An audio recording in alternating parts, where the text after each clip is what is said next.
OTB AM. With Gillette. Get into your flow with the new Gillette Labs razor with exfoliating bar. 7:30 Friday morning. Welcome along to OTB AM. Adrian, Eoin and Colm. Morning, folks. Hi, lads. What's happening? Not much. Any crack? Portent of things to come, Eoin, that we'll have a third leg on the table every Friday morning. Are you both I excited? hope so. Are you excited about this? It's good to have someone to talk to that's not Adrian Barry on a Friday morning. Colin. That's Wow. good. Well, your dynamic was so good already. I was just adding to it, really. It's not even a minute old, and I'm getting pelters here. Awful stuff. Well, good morning to both of you anyway, and I'm delighted to see both of you, Eoin. We're buzzing for the golf. Have you watched any of the golf, Colm? I have. I got the impression from our chat earlier on that... No, I did watch it. I watched the TV coverage. You were lambasting that, saying that it wasn't great, and then I downloaded the app. Was I? Wednesday night. Is the app any good? Anybody heard anything about the app? The app. This is a hot take. Anyway, I have it here in my notes. The app might be the greatest app I've ever used. That's not a hot take. It's as cold as I ice. think I might be the first person who said it this week, but you it's definitely are. It's What's absolutely. it called? It's the Masters app. Right, okay. And honestly, people need to download it because I don't know how many people have it, but it's unbelievable. You can watch every shot Wow. of the whole tournament. So that's how I'm really watching it, because I have it on the TV, but I'm actually watching it on the app. Just while for I have it on clarity, the for TV. all the people who are about to send messages in, you're taking the mic. It is handy given the late tee off time yesterday. It does feel that in previous years we've come in on a Friday morning bleary-eyed after round one of the Masters, having seen every stroke. But last night we went to bed and it's a situation. I said it, we went to bed as if like I went. Was to bed. Evan Owen retired at about 11 o'clock? Went to bed thinking, that Rory McIlroy, for example, was in a good position, and modern technology is such that you can watch a mini collapse from Rory McIlroy on the Friday morning. It wasn't a collapse for anybody who hasn't caught up on it, but if you want to go onto your Masters app after you've listened to OTB AM this morning and look at that 14th hole, you will think to yourself, well, that's quite Rory McIlroy in terms of recent history anyway. We'd listened to our experts all week, and the likes of Joe and John both made the point that McIlroy's approach play is going to be the thing that would give McIlroy fans most cause for concern. And there was definitely a couple of hiccups in the front nine, but on 14 plays a beautiful approach shot which rolls to within, I want to say, 20-25 yards of the pin, 2-putt at worst. You would have thought maybe even a birdie opportunity, and then he ends up 3-putting, goes one over for the hole, finishes one over for the first round, which isn't a disastrous score whatsoever. But there were glimpses of Rory McIlroy yesterday where you're thinking to yourself, right, could this actually be the time where he kind of comes in with bad form and actually delivers, as opposed to coming in with good form and under delivers? You were thinking this could actually make a little bit of sense, and then he does something like that. Like, who knows what's going to happen today, but disappointment is probably what you're feeling if you saw half of McIlroy last night and then woke up to the Masters app this morning. He breaks your heart is the thing. I watched that, I went to bed shortly after it, and I thought, and he'd gone one under after through 11, and I thought, this guy just do not engage in the hope or the hype. He would absolutely break your heart. But it's him leading the way, 5 under par. Cameron Smith, I mean, you mentioned our experts there. You didn't mention, obviously, chief expert who called Cameron Smith in his whoop slot last week, Nathan Murphy. Oh, I missed that. Sorry, Nathan. Whittled it down to Cameron Smith, I'm pretty sure. 4 under par. Danny Willett, who we haven't heard from, obviously, since he last won this thing very much, along with Neiman Scheffler and Dustin Johnson, all in 3 under par, and then the field after that on 2 under. Rory and Lowry both on 1 over, by the way, so absolutely in touch there. And then Harrington and Power on 2 over par. So I think that's the sort of top line news that people will want. But like the other aspect of the entire thing is Tiger Woods flashing his way around the course in what colour would you call it? Pink. It was Popping pink. Straight Nathan up was pink. calling it something else last night. Who was? Nathan was calling it something else, a different colour. Answers in That's postcard Golf there. Insight. Real Golf Insight. But it was just straight up pink, wasn't it? You had Ewan Murray and Butch Harmon oohing and ahhing over Tiger Woods. It was like rolling the clock back 20 years. And look at the very basic analysis of what's going on at the minute is like that. It does seem as if he's better able to play golf than he is able to walk, by all accounts. Like, just the journey he's been on over the last few years, it's remarkable. Whether he'll be able to continue that for four days, obviously, psychologically and physically, is going to be a huge battle for him, right? Like, I mean, I think even Tiger Woods back in contention, like, let's say he's a couple of shots back heading into Sunday, the psychological aspect of that, I mean, I think that he's been away from that end of the game for so long that it's got, even in itself, got to take a toll on him. But yeah, his ability to walk around the course for 4 days is probably going to be his biggest challenge, bizarrely. Tiger knew he was playing yesterday, a few days ago, I would say. Given his post-round interview on Sky last night, there was definitely a sense that this was all part of the master plan and that everything had been fine-tuned so that he was going to play yesterday. He was probably just reverse jinxing himself for a long time and maybe just not wanting to tempt fate or get people overly confident by saying that it would be a game day decision. So I think it was always a plan that he was going to play yesterday. I was a little bit concerned when I saw him on the putting green, not going to lie. When he was walking away from that to go to the first tee, he looked like he was moving like Forrest Gump, to be honest. I was like, this guy's in a spot of bother here. This is either going to be a disaster or he's going to pull something amazing out. And then after he saves par on the first hole, walks away from the green, he's moving smoothly then, and all that sort of robotic nature to his gait has completely changed. And maybe that's just the adrenaline, maybe it's just a sense of, okay, the crowd are here for me. I've got to kind of like play through this, that changed things. And he played a brilliant round. I mean, you've got there was a great tweet after deleting the tweeter. Apologies, I think a Rappaport from golf.com potentially tweeted the list of people that Tiger Woods finished ahead of after round one. You've got Matsuyama, you've got Victor Hovland, Morikawa, Rory McIlroy, Max Homa, Adam Scott, Patrick Reed, John Rahm, Jordan Spieth, Brooks Koepka, Xander Schauffele, Bryson DeChambeau, Justin Thomas, the list of people that Tiger finished ahead of yesterday. So it was just it really was. And like I think when you listen to his post-round interview in particular, it really was this incredible cap on such a tough 14 months for Tiger Woods. And I think we can sneer away at the glorification of Tiger and how much this week has been about Tiger. But there's a reason why people have been glorifying Tiger this week. This is the story. This is an incredible story, what we saw yesterday. Is he making the cut? Oh yeah, definitely. Do you know what? But he's already done enough. Yeah. You know, like no matter what happens from here on out, he will make the cut. Like, you know, he's proven to himself now he can get around. Somebody was saying that he might have played the Butch, and I think one of the other commentators were having a bit of an over and back about how many 18-hole rounds he'd actually played, and they could only settle on the fact that it would have been maximum 2 over the last, as you say, 14 months. That's incredible. Yeah. Yesterday was his third 18-hole golf in a year and a half. That's incredible. There was it was in the front 9 anyway, maybe about 4 or 5 holes in, where there was just like a sloppy moment from Tiger around the green, and one of the commentators was wondering if that was rustiness, and Butch Harmon was like, no, it's not rustiness. He's got a short game area in his back garden. And I like just little nuggets like that throughout the day. And Tiger again post round, it does kind of paint a picture that this is part of the plan, that yes, it is absolute magic what we saw yesterday, but maybe as this week goes on, we'll become less and less surprised by him being able to be midway through the leaderboard. Like, he's in a tie for 10th at the moment. I think that if he finished there on Sunday, it would be an incredible story. But if you're talking about people who are enjoying themselves this week, Butch Harmon is the man who's enjoying himself more than anything else. Like, every single time the camera pans to Tiger Woods in action, it was like, look at the patrons, just look at the patrons. Like, that is the man who has been a caged animal throughout COVID, who was just like, look at people. Butch, look at all those people. He was also together. paid to repeat every time Tiger came on the screen, which was a lot. And to be fair, look at, you know, the cameras would break, the director would break away from Tiger for 30 seconds, and they'd make a big deal about the fact that we leave him there now, we leave him in peace, and they'd literally be back again a minute later going, oh, it's Tiger Woods again, and you're lapping it up as the audience. But Butch couldn't help himself but say, listen, Tiger wouldn't be here if he didn't think he was going to win it. And then he would struggle for something else to say and repeat the same line again 2 minutes later. He doesn't move the needle. He is the needle. The context of Tiger Woods, the like winning, it just, the entire thing is incredible. Like his relationship, particularly like the fact that it's the Masters. It's one of the most romantic. It'll be one of the most romantic stories of the year, involving Tiger Woods. That's always interesting territory to go to. 5 different swings to win the Masters 5 different times. He.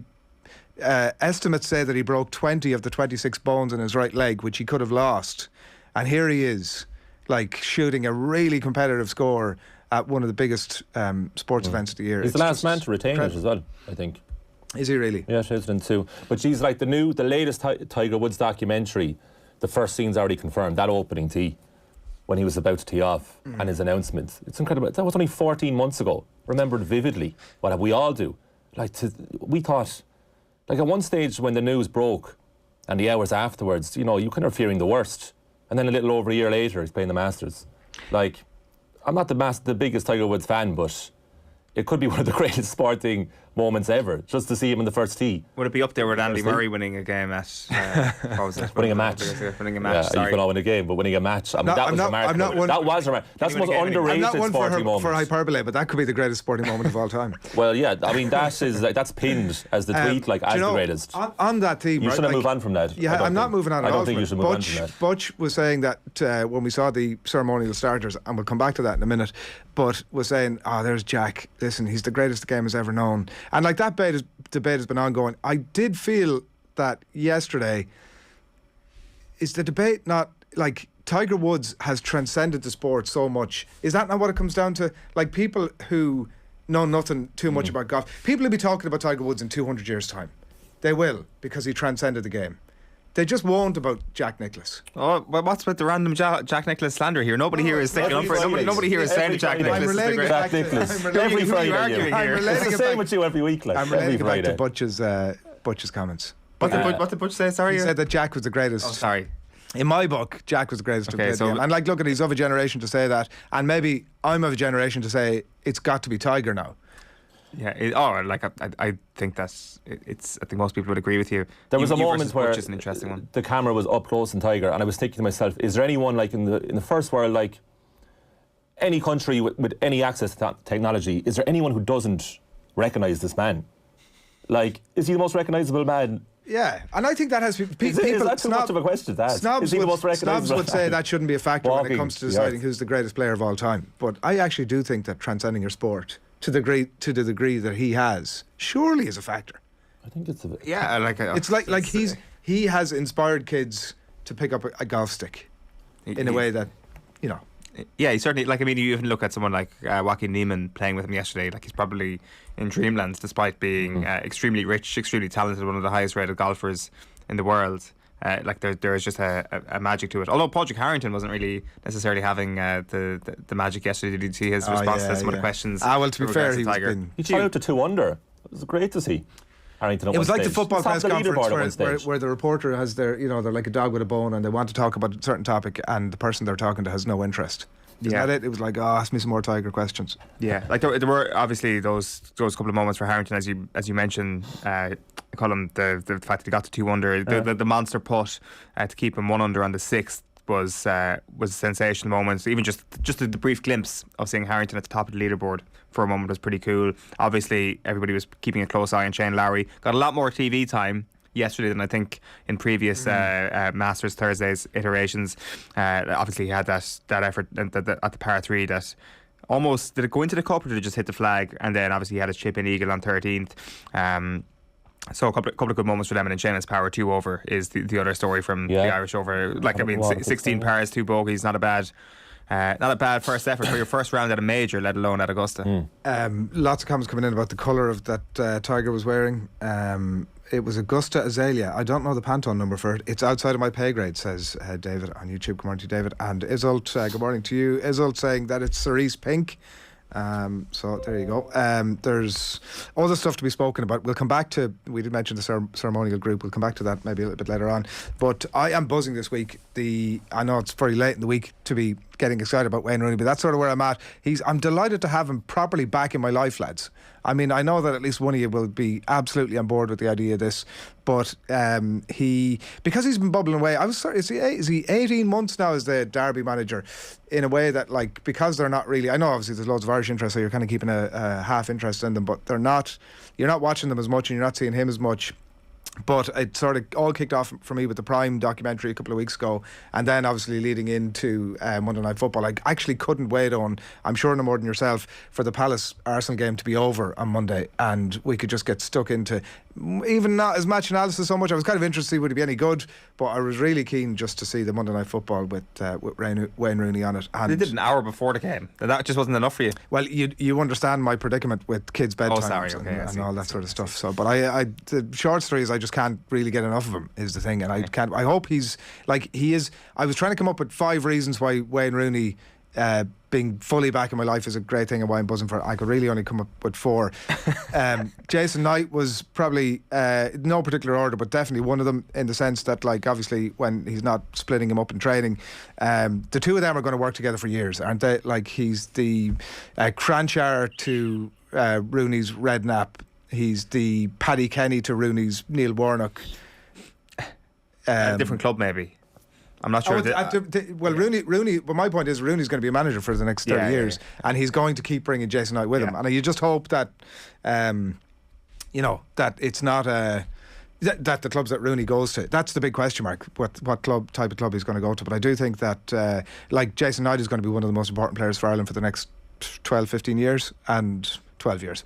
Hopefully that his relationship with Rooney can bring out the best in him. So that's number one reason. Sorry, it's not number one reason. It's one of the reasons that I'm hyped. His football seems all right. Yeah. Not one for hyperbole. His football seems all right. Like a lot more than all right. Nice you football. Go hyperbolic on it. I think that the difficult position we're in at the minute is that it's Derby, and the quality player that he has is grand, and they seem defensively fairly sound. Maybe there's a bit of tweaking to be done in terms of his attacking football, interesting enough for a team coached by Wayne Rooney, but it seems good. I think that the nuances that we would see if he moved on to a bigger club with better players, I was going to say Man United there for a minute, but I'm not sure they fully fit that category at the minute, although if you believe some of the stories that are doing the rounds this morning, they're about to fill themselves chock full of the brightest and best of English football coming through. But how does he do at a club where they have better quality of players? That would be an entirely different ball game, and another reason why I'm stoked for him. I touched on it there a minute ago, but he's going to be in our lives for the next 35, 40 years in a really public way, and I bring it on. I'm really excited for more interactions with Wayne Rooney. Like he made the point about Ronaldo in Monday Night Football, and then he's getting asked about that in the press conference, and he's got a response to that, and now Ronaldo will have to respond. It's brilliant. It's just like, it's going to be box office, both in terms of wherever he ends up managerially and whatever he does on the punditry start. You forget what a star this guy was. One of the most recognisable faces in world sport for about 10 years. You forget that looking at him now, don't you? How do you mean? Like he was the hottest of hot shit for a decade, and here he is, been troped out at a team that are about to get relegated from the Championship by no doing of his own. But also, somebody who's to have a tit for tat with Ronaldo. Do you know what I mean? He's been so unbelievably loyal to that club and had an opportunity to get out while this ship was sinking, and he was like, "No, I'm going down with this thing." The point on that is, I think you were talking about it on Tuesday, but his turning down the opportunity to interview for Everton was such a recommendation of Wayne Rooney, and also what an insight into how much he believes in himself. Most other managers will go, how many more opportunities am I going to get that gig? And obviously, I really believe that I can go in and turn that thing around, and it's his boyhood club. It's his club. I think he was offended that he was asked to interview, so he didn't interview. But I don't think that's the reason he.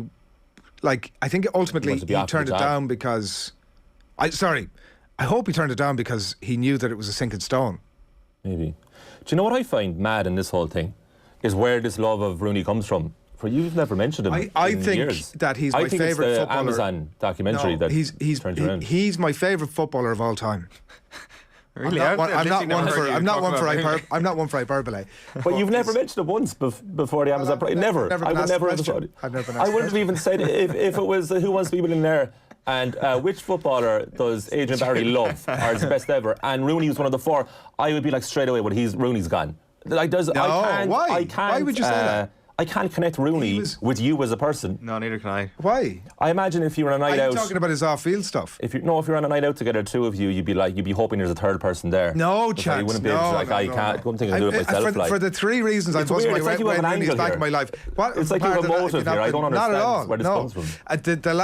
The last leg of the table here is his honesty. He didn't shy away from, on Monday Night Football, the awkward stuff. It would have been far easier for him in every regard to have said, listen, you're not sure when Ronaldo comes back to a club like that, you're just not sure what happens. But actually he went for it and said it was a mistake, and obviously drew the ire of the man. And also when he was been asked about the one suit that he had, and he was saying, listen, COVID hasn't been kind to anybody, and I've finished playing and I've put on a bit of weight, and that's the only suit I've left that fits me. I'm buzzing for that. And also you mentioned the Prime documentary. Yeah. In terms of the honesty of that, you see these documentaries produced by people's relatives and all the rest of it, and they're sort of sheened up and they are what they are. But that had himself and Colleen sitting around the kitchen table talking about all of that stuff in a really honest, raw way, and I just thought it was it's a brutal context to his life, but it was brutal in the honesty of the conversation, and you have to admire him for it. Yeah, I like it. I mean, this is.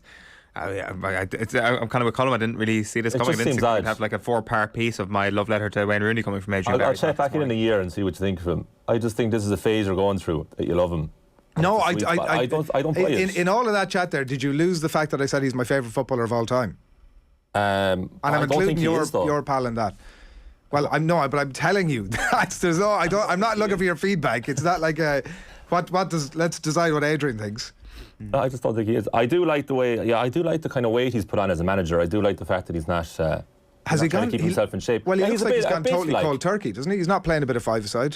He does have the look like of a kind of a Sunday League manager, the way he kind of carries himself. But like he's done much better than I thought he would as management. I didn't think he'd have any interest in it. But like the stuff he's done with Derby is brilliant. They'd be comfortably safe, wouldn't they, if it wasn't for all the deductions? Oh yeah, yeah. Yes, they've done a great job. To keep them motivated and to get something out of Revel Marathon is another massive coup for them. Yeah. So. I'm not really buying it though. I'm not buying my opinion. Well, thank you, Colm, for your feedback on my views. And that's Ronan there about him. Definitely something we're going to come back to in a little bit. It is 10 to 8. You're watching OTB AM, brought to you each morning by Gillette Labs for an effortless finish to your day. And stay tuned, because we have so much good stuff coming between now and 10 this morning. Ronan O'Gara is on the line, standing by to chat to us live from France. We'll get to him in a couple of moments. The sports pages, there's some interesting stuff on the back pages this morning. That's coming your way at 10 past 8. Masters update, JD, we'll have more chat on that. And as I said, we'll come back to that ceremonial group just after 8:30 this morning. It's also a live Masters crappy quiz, which I'm delighted to say I've been excused from. It's the great and the good of the golf brains in the company, coming your way at 9:15. Harriet Prior of the Anfield Wrap will look forward to Liverpool against City at 9:10 this morning. Eoin's been in conversation with possibly the greatest Irish women's footballer of all time, Denise O'Sullivan, at 9:20, and John Giles, you having that? She's top 2 anyway. John Giles at 9:30, so that she is top 2. That's all what coming your way between now and 10 for you this morning, and loads of comments coming into us, but we'll come back to all of that in just a few moments' time. But before that, Ronan O'Gara, good morning to you. Hi Adrian, how are you? Not too bad. Wayne Rooney, the greatest footballer of all time? No. Great player, but not the greatest of all time. Well, I have two Cork people in my ear now, and that's probably the subcontext here, is it? I know, but sure. It's obviously it's a debate that no one is going to win, but the greatest footballer of all time is it's too hard to compare generations, you know. But I think you're looking at Ronaldo, Messi, Pele. They're three that jump out to me anyway. Zidane. Yeah, my favourite footballer of all time. I've misrepresented my own point. Most improved footballer is Benzema, I think. I'm only appreciating how good he is now. Jeez, his game against Chelsea. Sensational. Yeah, I didn't realise. Obviously in France, he's a big personality, big story. But I was kind of wondering what the fuss was about. Then I kind of... in the peeing rain in Stamford Bridge, I kind of realised well, that's what a striker does, isn't it? Wow. Is he loved in France? Yeah. I sorry, loved. I don't know. I kind of was wondering, like, how is this guy in the same conversation for Ballon d'Or? As much as I could understand around the table there the other day, and then you could see it that night why he is in the discussion. You know, I think obviously what he did to Paris Saint-Germain, first of all, obviously was notable, and then to back it up against Chelsea was, and he's been doing it for a long time, I believe, if you get into the stats and the data. Yeah, class, ruthless in a way that when Chelsea got their opportunities, they weren't in the same category at all. I have to say, in terms of stuff that we thought we were talking to you about off the bat this morning, that wasn't high on the agenda. Where do you want to jump in? I enjoy football, Gaelic football, or I mean more in the world of Ronan O'Gara, the week that's been. Where do you start? Standard week. I was talking to Tommy off air, and a busy week, and no, it's just probably that's perception versus reality. It's very like that. It's just you know, that's Bannister on the sideline, top 14 management contested 4 decisions, and I get a 2-week ban for it, which I need to get better at. I didn't obviously read the small print. You're not allowed to contest any decisions, so you have to be kind of robotic behaviour. But I find that difficult at times, but something I have to get better. And obviously you can understand that I can't say anything really on the Urias situation because I have a hearing next Wednesday, so I don't want to jeopardise anything there. Yeah, and without getting into the nuts and bolts of that, is that you just like the and feel free to figure your way around this, obviously, in terms of with that in mind. You're just on the sideline there. It's the context of a late turnover and you're lost in the game, basically. Is that what's going on the sideline there at the end? Those pictures that we've seen. Mostly. Come on, I know it's early in the morning, Adrian, but you can sell it a little bit better than that. A little turnover. We were under a sustained attack for 3 minutes, potentially, if not more. And, showing dogged, incredible doggedness and I suppose pride in keeping our line intact from a try, which would have been a big turning point. So I celebrated that in my way, which was kind of a bit of a fist pump. But, pretty standard, really, at a celebration in this term. But that's as far as it got, really, Does what happened on the sideline permeate its way into the playing group? And I mean that in sort of a positive sense. Does that get them G'd up a little bit for what is going to be a trilogy against this team over the next little while? The familiarity and the breeding of contempt? Yeah, yes and no. And I think it's depending on what angle you want to try and, I suppose, create an opportunity or a potential talking point. But I think the serious playing pros are able to see past that. But you've got to also remember too, we have every potential culture in the world, and the fact that you've people from all over the world representing Stade Rochelet against Bordeaux. So some people might think it's a great thing. Other people have no interest in the coach being on the sideline. So, it's very, very, I suppose, individual taste. From my point of view, it just felt right in the last number of weeks just to probably go down there to, I suppose, maybe to potentially show unity, while on any other day you can see much more in the stand, and there's plenty of logic to be in the stand all the time. Yeah, because obviously in a rugby sense, it's maybe it's more of a French thing that you do get coaches down there, but obviously they tend not to be. You mentioned at one point that it was important for your players to hear your voice. Is that like a sense that you would like more leadership on the pitch that you're currently not seeing, that you're working on, or where is that coming from? No, there would always be like that. It just, I think you have to probably a little bit of context too, and the fact that we've played a lot of rugby in COVID situations where you had empty stadia, so your message was easily passed. Nowadays it's drowned out, but your capacity, I suppose, to transfer information from the sideline to, we'll say, your winger or your second centre can happen nearly instinctively. So that is a good, I suppose, opportunity for getting information. But as you say, if you're coming in every few minutes with information, it means that your prep has missed something. But just away games in France, there's very little margins between them. Well, with us especially, I think we've kind of had 5 bonus points defeats this season, which means you lose by less than 5. So at any stage in those games, the victory was probably there. And we didn't get over the line, but the last 3 weeks has been probably a change in mindset, a change in tempo, and a change in confidence levels, I believe. So tomorrow, we start a back-to-back with Bordeaux. The top 14 is over for me. It was never a trilogy. It was 4 points available that we needed against Bordeaux. That's done. That's parked. It's now Champions Cup campaign. Is there any pre-match protocol between coaches typically at these games where you have to encounter each other, or will you just be giving each other's A bit of fromage and a vin rouge. Fromage. I mean, I'm on board with this, Ronan. I won't lie to you. Yes, everything is possible.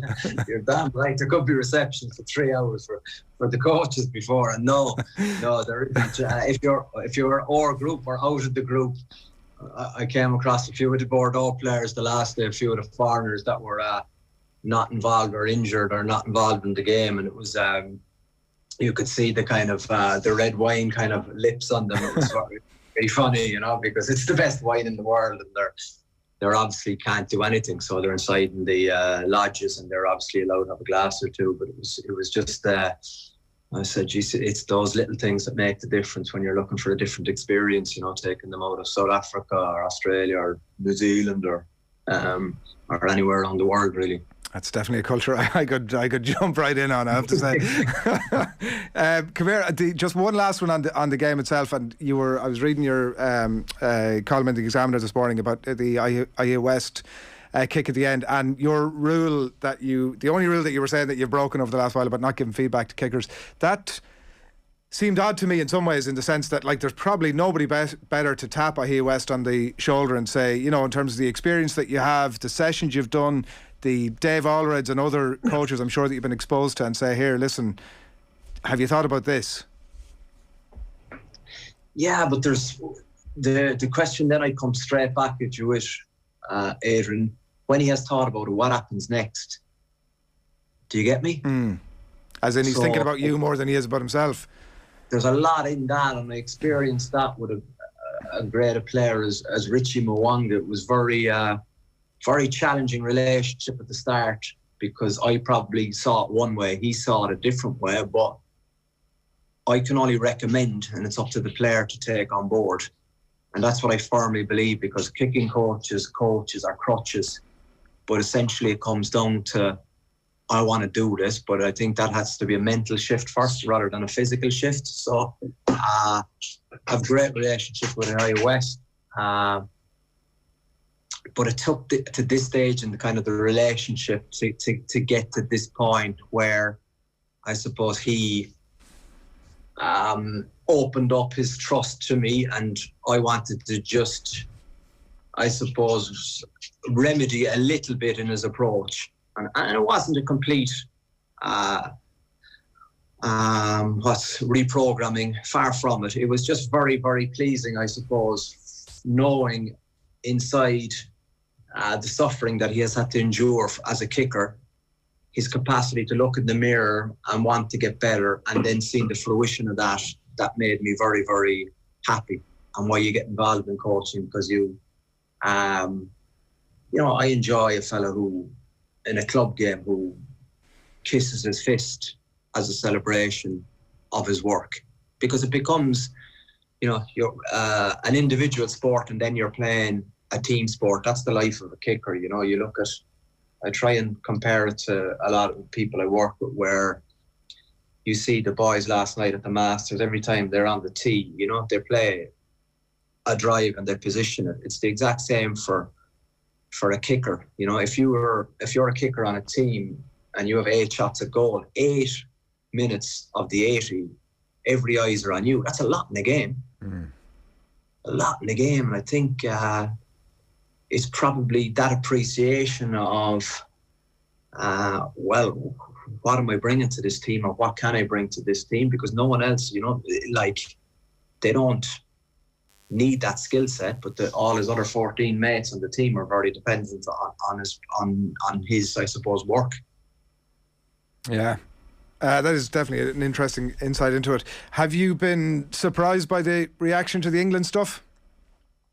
I didn't see any reaction, genuinely. I did a 7-minute interview on Sunday, and we had my mother-in-law arrived, so we had Sunday dinner, and then everything has been very normal. I didn't get a text. I didn't see anything. Well, there's been headlines galore here, and particularly across the water, and articles and all the big papers over there about. Yeah, I spoke to Tony Lean, obviously, in the Examiner about it, because he'd be well tuned in, and he said there was a reaction, and I said, well, like what people don't see is the questions that's asked, you know, I suppose. So I got asked a question and I gave my honest answer to the question. It'd have been bigger news if you'd have said, actually, no, I'm not interested in the England job.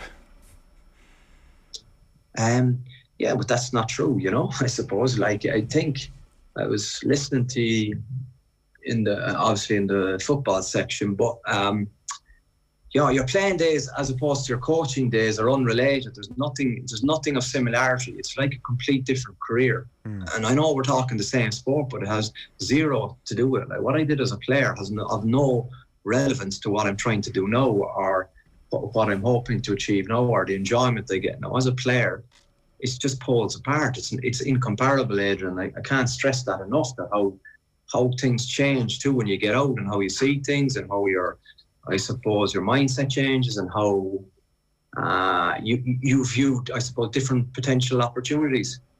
Yeah. And sorry, do you mean that in the sense of you played against England so much and therefore that's irrelevant now? No, I mean it in everything, and the fact that as a player, when you're playing for Munster, and your probably values are, you know, hard work, and we've got to, you know what I mean, playing an English team, we've got to get stuck into these boys, and they'll have a soft underbelly if we keep going at them, stuff like that. But then you kind of go into coaching, but coaching is so different to that. You're kind of like an individual entity, and you're I suppose hovering above stuff, and you're looking at well, if I was put myself in there with those players or with that group, would I make a difference? That they're all the kind of things that happen in my head. Anyway, playing England as a player for Ireland obviously was hugely important, and you never underestimate that. But it was a hypothetical question that I suppose if it was anywhere warm, I would have some thinking to do. I haven't put myself in that process where I've had to think. Yeah, like I'd be surprised if there was anybody who had like that sort of kind of loyal mentality or kind of overly loyal mentality. Like, I mean, you look at say even the RFU at the moment, and Conor O'Shea being involved there. I don't think anybody like raised their eyebrows because there was an Irishman involved in the English setup. I think it would probably be a little bit different for me, to be fair. I think so. You know, I think obviously from maybe my background and maybe what I did in the green jersey, and I think that's a very positive for me. But as I say, playing to coaching, it's two different careers. It's not aligned for me.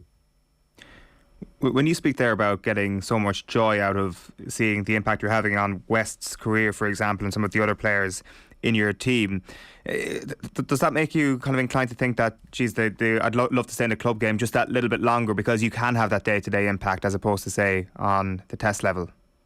Yeah, I will be in the club game. I'll be here for the medium term. That's for certain. You can never say for certain, but that's the plan. What and what I've signed to do. And once you sign, I'm old school in that regard. I think that's very important. I don't like the fact that things can change with a phone call. I think when you sign, you consider, well, I may have to sit and suffer for 12 months, 24 months, 36 months. But when you sign up to something, that for me means commitment. I like that word. I like getting committed to something. So for me, I'm all in. Clive Woodward was talking about that club versus country thing during the week. Is it a step up? He was suggesting it was a step up to be an international coach. Is it in your book? I think in a lot of cases, yes. In other situations, you know, when you're coaching, I suppose, for example, on a daily basis, Antonio, Skelton, Aldred, Carbarlo, Batia, Dante, Lades, Dula. Not bad. I think I'm just trying to make the point that, you know what I mean, where you'd like to get my club or any club is to, I have more availability with the players. You'd like to have them performing as well in a yellow or black jersey as well as they are in the blue jersey. You know, I think that's what really excites me, the capacity to gel a team of different nationalities, different cultures, different philosophies, gel them together, and boys being able to express themselves on a pitch. You've got to remember, it can become complicated. Other times it become very, very simple if my message is clear.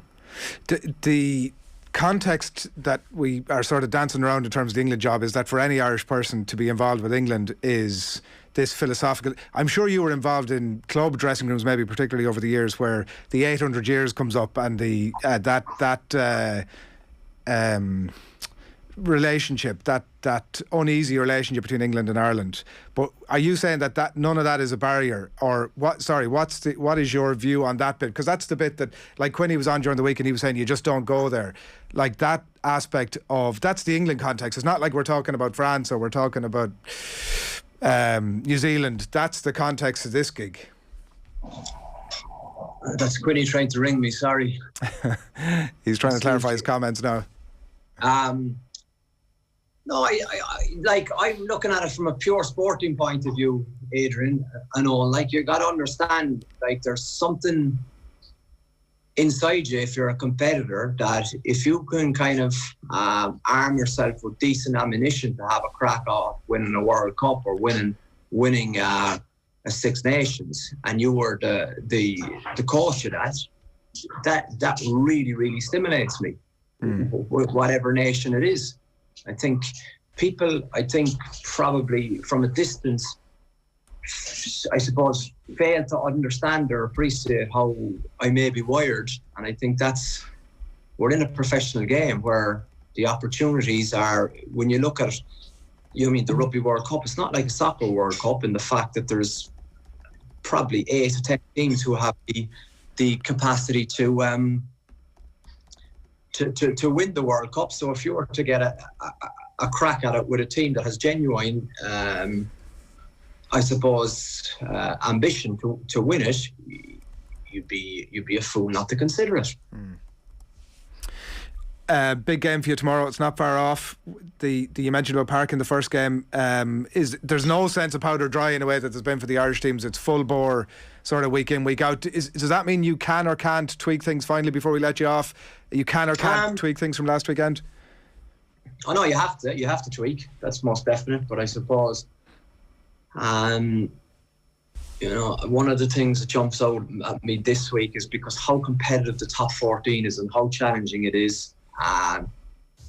It feels like a knockout game nearly every week, Adrian. It's hard for you to probably appreciate that, while when you were a player with Munster, you could just shift, I suppose, or you could sense the difference in the shift on a Monday morning, 6-7 days before your European Cup match.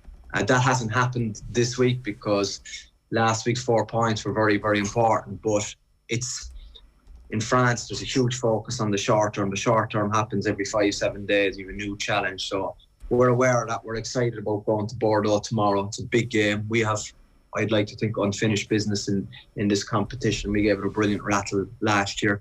The boys have got their juices flowing from that, and we want to roll up our sleeves tomorrow. Good stuff. Will go well. Yeah, cheers, lads. Thanks for Ronan O'Gara on the line there from La Rochelle, ahead of a pretty big weekend from, and interesting stuff across the board, as always, from Ronan. Maybe primarily the cheese and wine on. That's a culture I think we could introduce around here. He's obviously well aware of your inclination for both of those foodstuffs.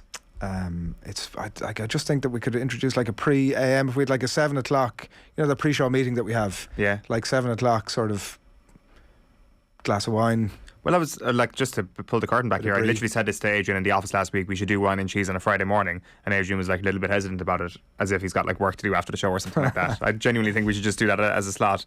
Today will be perfect, Connacht against Leinster, but we've had we pussyfooted around the idea, and now we've got no cheese and no wine in studio, and we can't properly mark this great occasion. Right, we have so much to come between now and 10 o'clock. A live Masters Crappy Quiz on, where we have JD against Nathan against Joe. Wow. Golf Weekly versus Virtual Insanity. Was this we had a 2021 version? Had we? We did, and John Duggan won it. All right. The Golf Geeks will be the Golf Weekly geeks then will be I'm sure they'll have been studiously doing the research over the last 24 hours. I'm sure they will scrolling through the Masters Wikipedia. We are also going to talk to Harriet Prior a little bit later on. It's obviously a monster weekend of football.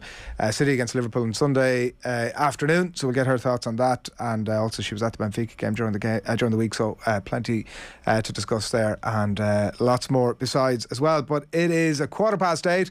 OTB AM, and delighted to have you along with us wherever it is you're at this morning. Do keep your comments coming into us.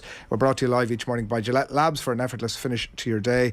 Pack show, as I said, still to come. Denise O'Sullivan as well. Eoin's been in conversation with the Republic of Ireland International, and that will be coming your way very shortly. Colm Boohig back in studio very soon as well, and we're going to also hear from Brian O'Driscoll now, the latest episode of the Six Nations show on OTB.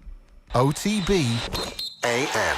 This is OTB Sports Radio. Munster fans are craving for a Munster win. This weekend, Munster needs a win as the Champions Cup returns. I've never had the connection to a club like I have for Munster at the moment. It's the clash of the table toppers in the Premier League this weekend. From 40 yards out, Mo Salah over the head of Ederson. Can Liverpool get the win, or will City hold their nerve? Another fabulous goal from Manchester City, and Kevin De Bruyne has given them the lead. OTB Sports Radio, the only place to hear live and exclusive radio commentary of Exeter against Munster on Saturday and Manchester City versus Liverpool on Sunday. Mo Salah with one of the goals of the season. Obviously focus a little bit on the Italians, but definitely put time and effort into themselves, and just changing or turning around things 10 or 20% improvement game on game, and that's the focus, and then see what comes of that. Not get hung up on what's going to happen at the end of the tournament. They can't control that now, so the next 80 minutes is what their focus is. And I've used it a good bit. We used to have a phrase with Joe Schmidt where rather than one 80-minute performance, it was 81-minute performances, and just trying to win the moment, win every time you had to do something, be it tackle, kick, pass, catch.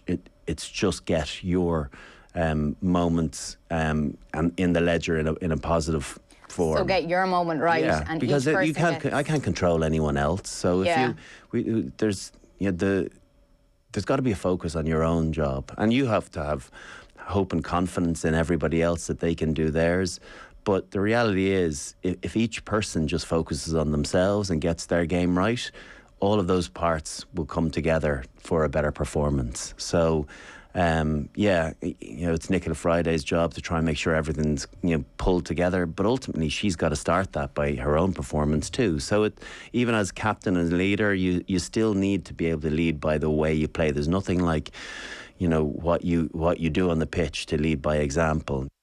Are the rumours true that this is out of the Flooring Porter betting syndicate that we were... They're trying to hide the money here, Will. That's what they're trying to do now. I can neither confirm nor deny that. Jealous of all the inside analysis and crack on the football pod?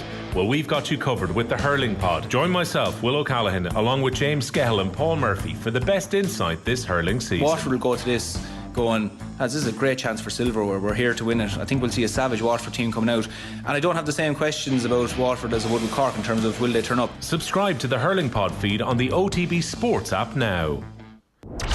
OTB AM with Gillette. Get into your flow with the new Gillette Labs razor with exfoliating bar. 18 minutes past 8. What are you laughing about? I was just saying to Eoin that I feel like Arsenal never play. I just never see them play. They never have games. What was Arsenal's last game? Monday. They were on Monday Night Football. Oh yeah, Palace. What was before that? Before that was Aston Villa, the 1-0 win against Aston Villa, Saka. I don't remember that. Before the international break. That is like 2 weeks ago. Forgettable, to be fair. You saw in the ads there, Brian O'Driscoll in studio. He was in for a Thursday Six Nations show with Aisling O'Reilly and Fiona Hayes, and it's all brought to you by Vodafone, who are proudly supporting the Irish women's rugby team. We all belong to the team of us, and lots of comments coming into us on YouTube, and lots of compliments and other things coming in across the various platforms as well, and lots more still to come. So we'll come to that in just a little bit. Colm is back in studio. Morning to you, Colm. Hi again, lads. About Ronan. You're always, anybody from Cork been on is a good start, but a lot of Cork today. Yeah, Cork AM. We've got three of Cork greatest. Or Adrian AM. I didn't fully get that. As the live comments on YouTube, I thought it was very good. The Connacht Leinster game tonight came up as a bit of a hot topic in our pre-show meeting about sort of where exactly this stood in the pantheon of great games between the two. It says here, is Connacht versus Leinster the new Leinster versus Munster? Well, it's certainly the Adrian Barry derby. Look, what do you mean, like? Well, like, I mean, you're from Connacht, but you support Leinster. I'm not from Connacht. What part of that do you... How long have we been sat in the studio beside each other? 3-4 years? I'm not from Connacht. But you're close to Connacht, right? What is it about Connacht that distance? repulses you so much? Nothing. I actually love Connacht. If there's an area of Connacht that if somebody said it's the only place you pick one place to live for the rest of your days, I would be choosing. I love Connacht. I'm just not from there. How close are you to Connacht? Minutes wise. Drive in about 3 or 4 minutes. Oh, this is really derby. This is like this is Roma Lazio for you. And then is this a bigger game than the... Like, there's no actual right answer to this, or maybe no answer at all. No, just make your statement. Is it a bigger game? Don't ask the question. Make your statement. Is it a bigger game? No, because the question is it a bigger game than the Pro 14 final between them? No. And like, look, there's a no. Go on. This is like completely. We should just stop having pre-show meetings because you're just like completely. You're coming out with the best statements there, and you're just no, that's not true. Listen, the nonsense that I come up here on a regular basis. At 7:05 this morning, Adrian said this is the biggest Connacht Leinster game ever. Agree/disagree. That's how you should have presented that point there, and then we could say no, you're wrong because there's a Pro 12 final between them in 2016 where Connacht had a much better chance of winning. But the thing is that goes up as a headline, and it's not actually really the full detail of what I'm saying, because like, look, if Connacht were to go ahead and beat Leinster over 2 legs, you would say that is in the Heineken Cup. That's a bigger achievement than beating them in a one-off cup final. That's a different question, though. Well, I did say on the word on the meeting, and you scoffed at me, that there is a semantics aspect to this entire conversation. There is. Like, I do think though that when you kind of go beyond this, of course it goes to 1 legs, and you would have to say that maybe things almost get easier if Connacht got through this, maybe for 1 round at least.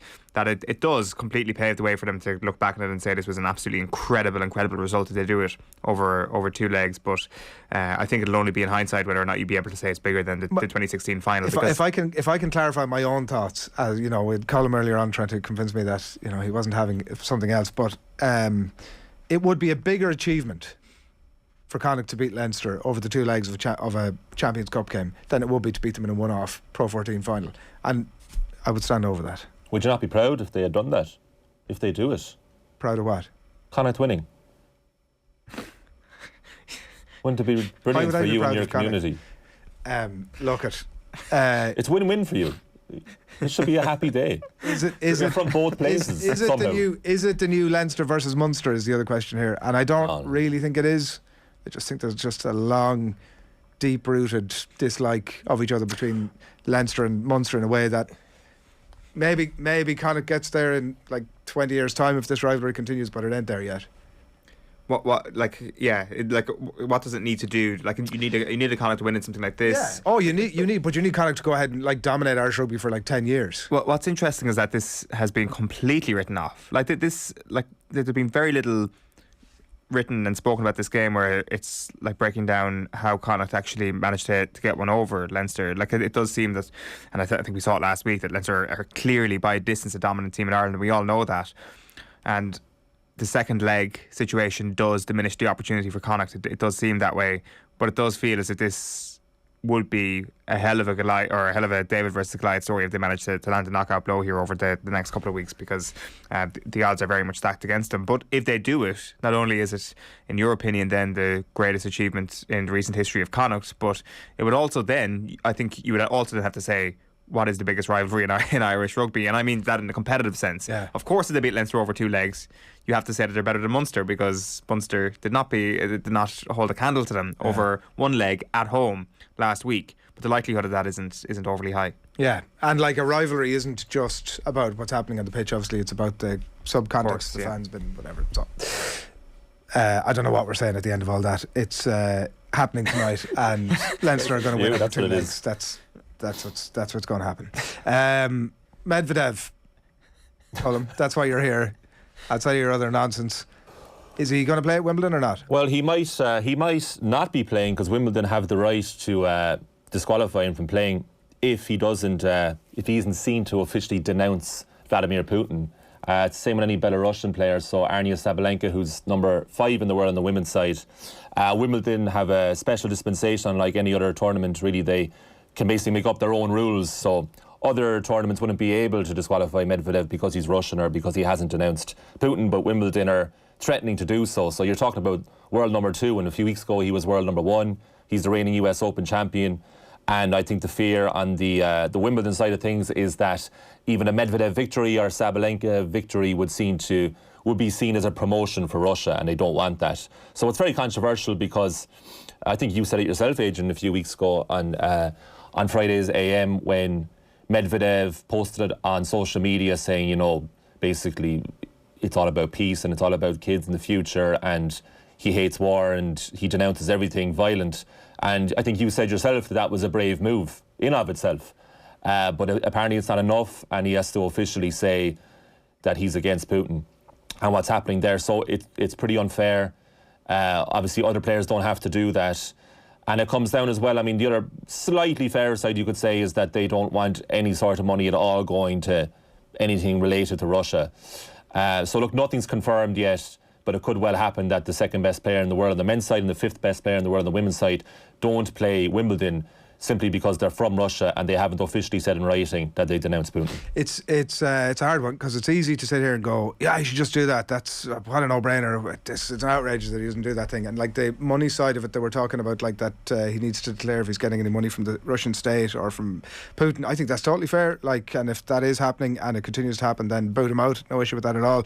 The reason that I had mentioned the comments before was that like it isn't like you or I sitting here and going, you know, Putin is a warmongering murderer. It's not the same for him because like there are the consequences of his family at home and his own relationship with the country, and like it's also a weird dynamic to have to force somebody to say. You would like him to be able to come out and say that of his own volition, right, and just remove that as a factor, but like to have to say that you're going to have to force somebody to say something before they are officially allowed to take part in the tournament is like a weird kind of a precedent that I don't really recall ever. Like, we live in weird times, but I don't really ever recall somebody being demanded that they denounce something like that before they're allowed to play. It's weird. Well, yeah, I mean, I think you could have repercussions for Medvedev and Sabalenka far beyond Wimbledon too. So I think it's unjustified to ask these individuals outside of tennis to do that. He literally put his neck in the block, and just like for 2 weeks that are there, and just for 2 weeks to play tennis. And I mean, it's the biggest tournament in the world. I mean, this is kind of incidental, but tennis-wise, you know, it's far from Medvedev's favourite surface. He probably wouldn't win it anyway. He might get the semi-final maybe, but besides all that, like, it's just the fact to give up, you know, potentially his safety for a fortnight is not a great deal. How does it all play out? I think he'll play. I don't think they'll make him do it, or Sabalenka, unless they individually and collectively withdraw. But I think as we stand here, we're a few months away. I think he'll play. MJ Maloney's wondering on YouTube why we haven't mentioned Payet's goal last night. Goal of the season. I came back in here and was like, the GC Dimitri Payet's goal. Shout out to Phil Egan for like, check it out. And I thought it might have been like a bit Paul Scholes Bradford-esque, but it's better. Takes a bounce before he hits it. Class. Arrows into the top. It's so beautiful the way it arrows in. It's like a perfect, beautiful line right up to the top corner. And he's such an old man as well, which we hadn't realised. Like we were saying that he's in and around 30. Age. And Dimitri Payet is older than Lionel Messi, which is something that I hadn't quite realised. And I guess there's probably a League On sort of connection there. Some fellas still doing it in the French league, some fellas aren't. But like, it's just one of those that just perfectly rises all the way into the top of the net. It's a perfect. Yeah. I would have said 29 for Payet. He's 35. Yeah, it just doesn't make any sense whatsoever. What a beautiful. But yeah, like while everybody was watching the golf last night, Dimitri Payet's doing Dimitri Payet things. What is it about mid-30s creative players getting better and better than Benzema? Which Benzema's header did you prefer? Well, I thought Mendy could have been further back in his line for the first one. Was it the first one where he sort of looped it over? Yeah. Yeah, but it looks like he was a mile out. Yeah, I did the first one. The first Benzema? one, Italy. Yeah, the keeper. Benzema. Yeah, the first one is the best goal he scored on the night, and the fact that like it does look like Mendy could have done a lot better, but then the behind the goal angle and slow motion looks like Mendy is at full stretch flailing. I'm not sure if that's what the reality. He is at full stretch flailing, but if he was like 2 yards back, he would have been a full stretch and saved the ball. Yeah, but it doesn't preclude the fact that Benzema absolutely nailed it with his head. It was he did. He. It can be true that he hit that as well as he could have done. Yeah. And the keeper also ballsed up. I say stadium-wise, it was the better of the two, but TV-wise, the second goal was so aesthetically pleasing because we had the perfect angle as a TV viewer. Yeah. And Mendy knew it was going in, but still had to go and try and get it. Yeah. Beautiful. And any Modric involvement right now as well is just it adds a couple of marks to every goal. And for all of that, Chelsea should have still. I mean, like Lukaku, what's going on? Like they should still be. That tie should still be totally alive. By the way, it's been on my mind since I said it. Is Tiger Woods the most recognisable person in the world? It's been on my mind since I made this point earlier on. I've been thinking about my own point. I think it could be David Beckham. It's the most famous person in the world, or sports most person? recognisable person in the world. You think David Beckham is the most recognisable? Sports-wise. I don't think so. I don't think David Beckham's on... Do you think Tiger Woods is more recognisable? Well, Tiger Woods, first of all, is still playing the sport. David Beckham doesn't have that level of visibility week in, week out. He's still extremely famous. And once upon a time, football is a more pervasive. Of course it is, but he's not playing it anymore. Like Cristiano Ronaldo is far more recognisable than David Beckham right now. I've got absolutely no, I don't think so. But I would be surprised if Cristiano Ronaldo was not more famous than Ronaldo is the most famous footballer in the world, and he's your battle with Tiger Woods rather than David Beckham. I think speaking of transcending the sport, that's Beckham. Cristiano Ronaldo has pretty much transcended the sport. He's the most followed individual on Instagram, is he not? To me, he suggests that he is I think the most more recognisable. Okay, well, I guess we'll very, very hard to come up with any sort of evidence to disagree with that. I tried to find some. I think he is though. I'm going to save this conversation. There's a bit of chat in the papers this morning about Manchester United Colm, which we want to get you on before we let you back out into the production box there. James Ducker in the Irish Independent. United targeting Kane and Rice with incoming Ten Hag set for transfer war chest. And there's also chat about Calvin Phillips this morning as well. Like, they obviously Rice is a bit of a no-brainer. Harry Kane, as a Man United fan, all day long. Walked into the studio this morning and Adrian said, "Is Kane not? I don't want to say it outright, but is he not a bit of a busted flush?" I said, "Did you see him against Newcastle?" It's not even Kane's goal scoring; it's his passing ability. Like, he has this kind of daisy cut pass that he does from right to left, usually to Son, who's the runner. And he just has so much to his game. Like, he loves dropping deep, he loves being a bit of a playmaker, but he's also an absolutely lethal finisher. You can tell with certain players that they're absolutely elite by the way they pass the ball, even if it's 5 yards. It's just the way, the crispness of all their passing, and like having it, placing it in front of the player or to the player's feet, depending on the circumstance. And Kane is like that. Like, he's one of the most improved players throughout his career, because when he started, he was, kind of a typical academy player. You thought he might be a bit of a Europa League Cup type striker, and eventually will leave Spurs, but he just gets better each season. And he had a low point under Nuno, but like, if he has a manager that he believes in, like Conte, he's unbelievable. I would take him at United over pretty much any striker, because he still has a good 2 or 3 years left of peak football in him. Yeah, Declan Rice is the best signing though of those, isn't he? Like, in terms of his age, his role in the team. Yeah, Declan Rice, I said it a few months ago and I got a bit of grief for it, but I'd stand by it. I think Declan Rice he's the best player in his position in the Premier League. I think it's probably less controversial now, because I think he has had a brilliant season, as have West Ham. Yeah, that's a no-brainer. That would be like a transformational signing for United. You could argue really United never really replaced Roy Keane. There probably isn't the Roy Keane type player in football anymore, because there really can't be. Michael Carrick was, the most successful direct replacement, but Rice is probably the closest thing to Roy Keane. I think United desperately need something like that. I don't know if Ten Hag fancies him as much as United fans generally do, though. But imagine those two. Yeah, it'd be amazing. If I had to take one, I'd take Rice all day. Are you pumped for Ten Hag? No, I want Mauricio Pochettino. I've said it. I remember I came on AM the day after United got top of the league in January 2021 against Burnley, when they beat Burnley, and I still thought, I just don't think Solskjaer's right for the job long term, and I was like, go get Pochettino. I think he was available at the time, and they didn't. And yeah, I'd love him. I think people forget. I mean, I've been hearing it all week that we've been talking about it, various people on the show saying, he's not doing great at PSG. I'm like, who's going to do great at PSG? Even if you win the Champions League with PSG, is it really that much of an achievement considering the players they have? And then if you win the French League, it doesn't really matter. So I would discount PSG.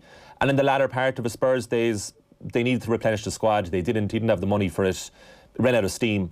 But think about what he did for the first 3 or 4 years of his time with Spurs. He was absolutely brilliant, because Spurs were just an up and down team before that, and he made them consistently fantastic. And look at the demise of Dele Alli, even. You know, since Pochettino kind of eventually went out the door at Spurs. Dele's kind of followed him in the trajectory way further down, actually. So I would love him at United. Ten Hag, it's a fine compromise for me, but not as happy as I would have been without Poch. Will Wayne Rooney manage United one day? I think Solskjaer would definitely come back to manage him. Whether Rooney will do it. Oh, you reckon? Yeah, I like think he'll be an like a bus-hitting, firefighting like figure. Don Givens of I'd say he'll do Old it 2 or 3 times. Rooney, I would say no. I don't think he will. I don't think he will manage United. Oof, somewhat controversial, is it? Like it's just going to be a very interesting path now over the next little while. Like, I mean, even the sort of where Manchester United see themselves in the pecking order of English football when they go and try and sign some of these players. Like, obviously, Roy Keane would have said it on Sky Sports a couple of years ago. Just go and get Kane. That sort of sense that Manchester United can go and sign whoever. I'm not sure if that's necessarily true. Someone like Declan Rice, obviously, as you mentioned there, much more attainable given the club he plays for. I'd actually still hold out hope for Pochettino after Ten Hag. Still could That's get him. a bit delusional, though, isn't it? I mean, Jesus, like, look at the last 10 years. United managers can last anything from 8 months to 3 years. You're just fishing in the barrel of, like, managers getting booted out of the Champions League. But like the greatest thing about football is, like, you just have to wait a few weeks before someone else gets sacked. That's right, you know? He'll be round again. He'll be back. He'll be back. 8:35 Friday morning. You're watching OTB AM. Plenty still to come. Live Masters crappy quiz on the way in a little bit. Harriet Prior is going to look ahead to City against Liverpool this weekend, and we have lots more as well still to come. So stay with us here on OTB AM. We're going to be talking day one of the Masters with John Duggan. Next is a Masters crappy quiz, as I mentioned, and we'll be bringing you Thursday Night Football with John Giles from 9:30 this morning. Here he is on the state of Everton. But there's only so much you can do, Nathan. You know, it does take time when you come into any new club, especially when they're in the position that Everton are in, because they're not there by accident. And there's some lads there that shouldn't be there. He's got to sort out, well, who are they? Who are the good lads? Does he have time to get new players in? And John, is that something that a more experienced manager would learn and be able to do quicker than Frank Lampard? No, I don't think so, Nathan. I mean, if you look at the managers that are there before Frank, they're all experienced managers. Benitez was extremely experienced, but he couldn't do anything with them. Whoever was there was a couple of managers there, but this hasn't happened overnight at Everton. This has been going on for a while, Nathan. And whoever was the bringing the talent in, it hasn't been good, and you wouldn't know what the spirit is like in the dressing room until you go into it. And that's what Frank is finding out. Now, he's going to be up against it because of the time element between now and the end of the season before he gets a start on it and puts his own stamp on it. But it's very, very difficult. And I think, obviously, an experienced manager would have a better chance. But they have had experienced managers there. And Frank has, he's not a Benitez, but he's had he was at Derby, did a good job there. He got Chelsea going last year. So I think he has had enough experience to know when he comes into a dressing room what to do. But it's very difficult when you get a group of players who are not doing what they should be doing to change them so dramatically. I mean, what normally happens what can happen in a situation, you get a manager in before him who's been doing a bad job with good players. Then you go in and, okay, in the Frank's case, you take over that situation, but they're good players, but it's because of the manager that they haven't been doing well. I'm not sure that's the case at Everton. I mean, because they've had quite a few managers and they haven't really done well, and a really, really bad season this season. Full chat with John Giles coming your way at just about an hour's time, and lots more from him in conversation with Nathan last night. John Duggan is back to defend his crappy quiz crown. Morning to you, John. Adrian and Eoin, good morning. You're not going to do that just yet, but how are you feeling? Confident? About the crappy? Well, I'm taking on the might of Golf Weekly here, so I don't know. You've got in the memory bank, you've got last year. So I have to just, it's one of those managers going into a match You just have to completely downplay expectations and hope for the best. And might, if I get a few lucky questions, maybe I might come out the right side. My money's on you, JD, all day long. Virtual Insanity is behind you. Tell us, let's talk about the Masters. Obviously, we'll get to Tiger in a second, but just for people who are joining us this morning, and I didn't see too much of it last night, bring us up to speed with the top of the leaderboard and I suppose how the 4 Irish lads are doing. Yeah, Sung Jae Im, who was second there a couple of years ago, the Korean, who plays a lot of golf, hits his irons very well, young lad in his early 20s, 5 under par, 67 to lead the field. Kind of a tricky day with the wind yesterday, but it was dry, and it will be dry now for the next 3 days, so the course will dry out, it'll be firm and fast tomorrow and today, and I think Sunday it'll be more benign conditions. So he's a one-shot lead over Cameron Smith, the Players' Champion from Australia, who started and finished his round with the double bogey. So he's 4 under par, load of birdies in the middle of it. Then Danny Willett, former Masters Champion of England, is 3 under. Joaquin Niemann of Chile, 3 under. Scotty Scheffler, the world number 1, is 3 under, as is Dustin Johnson, the 2020 champion. So a lot of elite talent there on 3 under par. And then Jason Kokrak, Corey Connors from Listowel in Canada, and Patrick Cantlay are all 2 under par. So that's the top of the leaderboard. Only 18 players under par. Woods is one of them. The Irish lads, disappointing, you'd have to say. Like Seamus Parry, you can't really say was too disappointing. He never played Augusta before. He didn't make a birdie at all. He only had 2 bogeys in a 74, 2 over par. Padraig Harrington, it's hard at 50 years of age on a long day. He made a few mistakes, made a brilliant par save on 6, but 2 over par as well. Shane Lowry, I was watching him. The website and the app is absolutely fantastic. I don't think I've ever seen it before, where you can actually follow a player and it updates it automatically, it refreshes automatically. It's incredible. So you're typing away. I was typing away doing something else last night, and then I heard the atmosphere. The shot is loaded into the system, and then you see the shots. You can actually follow your own golfer around for the whole thing. And Shane Lowry was going great guns. He got back to 1 under par on the 15th with the wedge in his hand, put it in the drink. Double bogey. I thought that was sloppy enough, disappointing. He was disappointed with his own performance, and I think he could have scored better yesterday, Shane Lowry, than he did 1 over par. And Rory McIlroy, the big word out of this, and I think Joe Malloy summed the whole thing up yesterday on OTB AM about Rory's wedge play and the uncertainty around that, and I think he just encapsulated the challenges that McIlroy's having at the moment.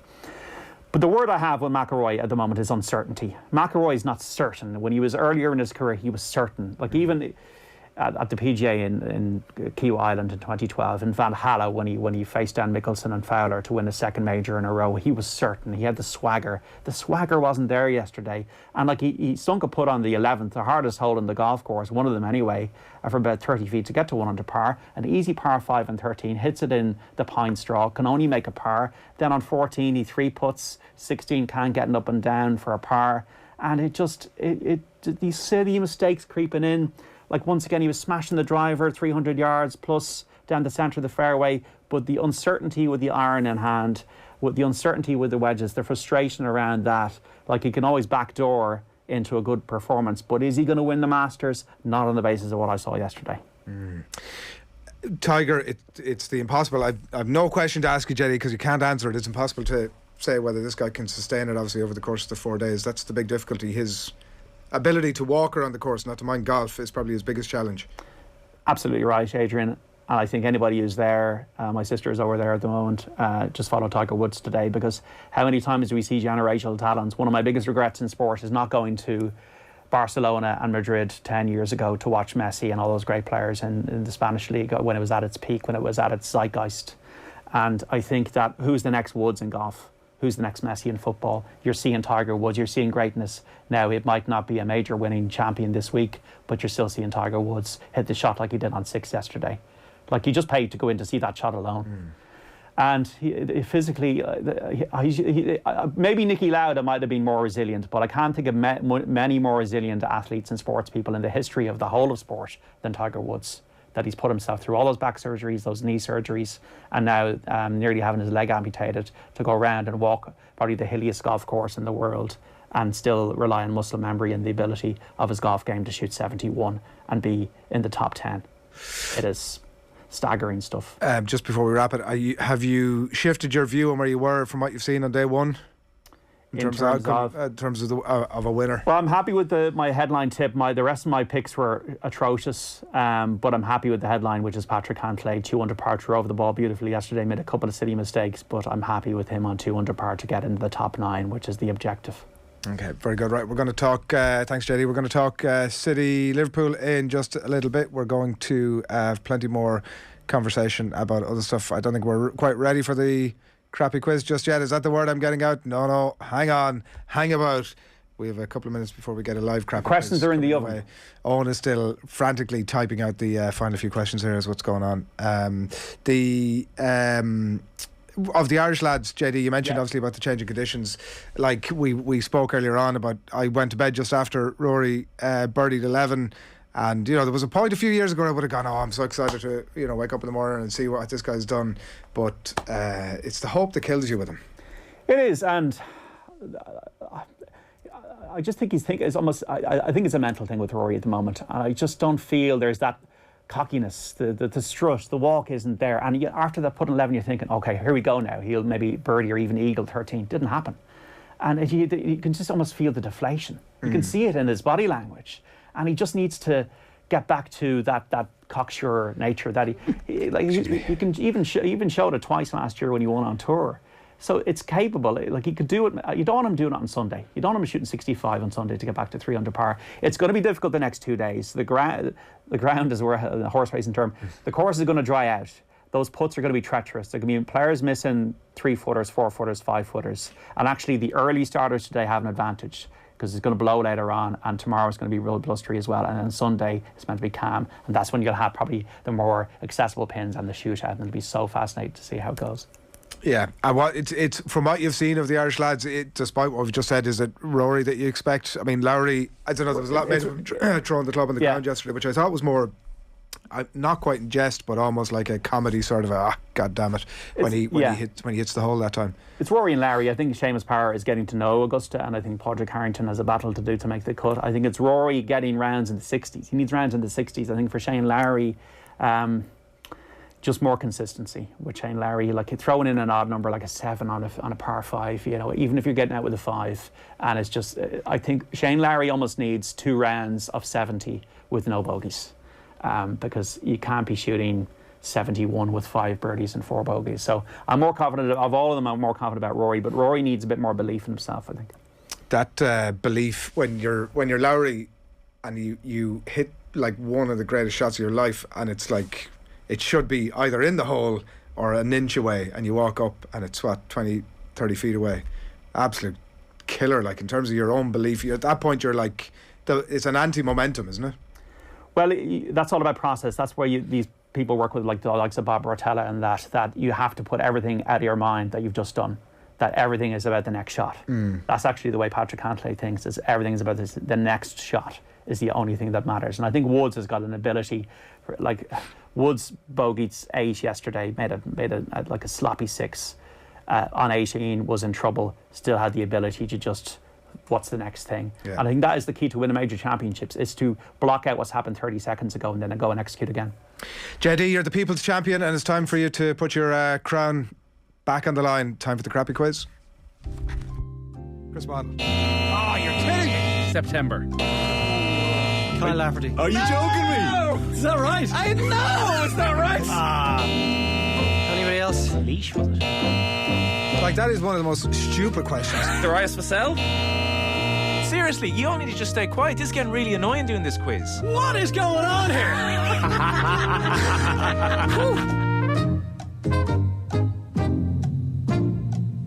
Welcome along to the shoutiest segment on Irish radio. It's the scintillating, it's the stupefying, it's the splendido crappy quiz. Every Friday we pit 3 of Team Off the Ball up against each other in our no-holds-barred quiz of sporting factoids at the end of the week.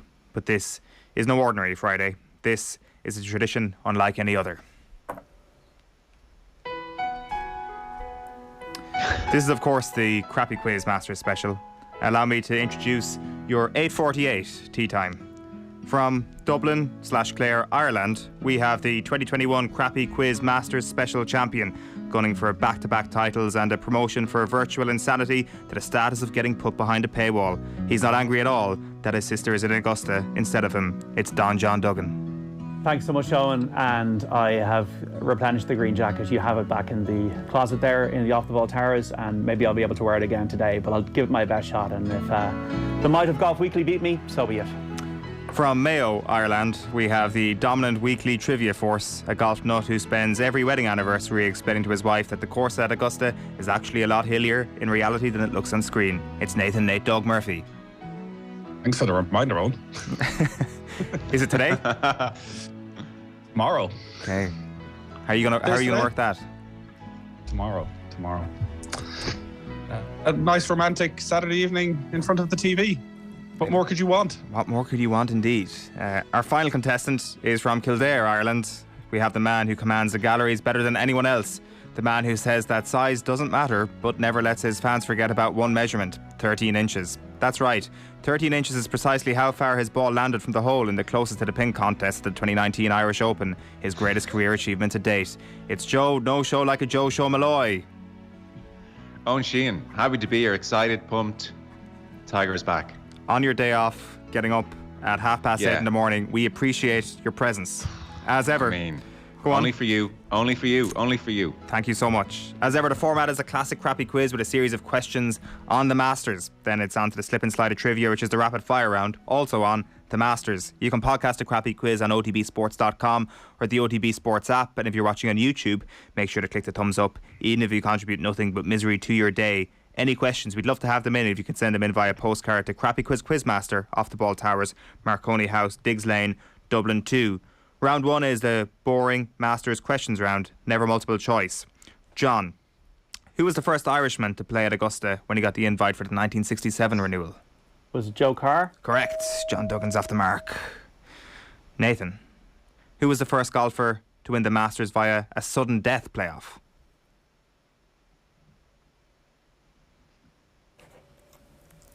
Sudden death playoff.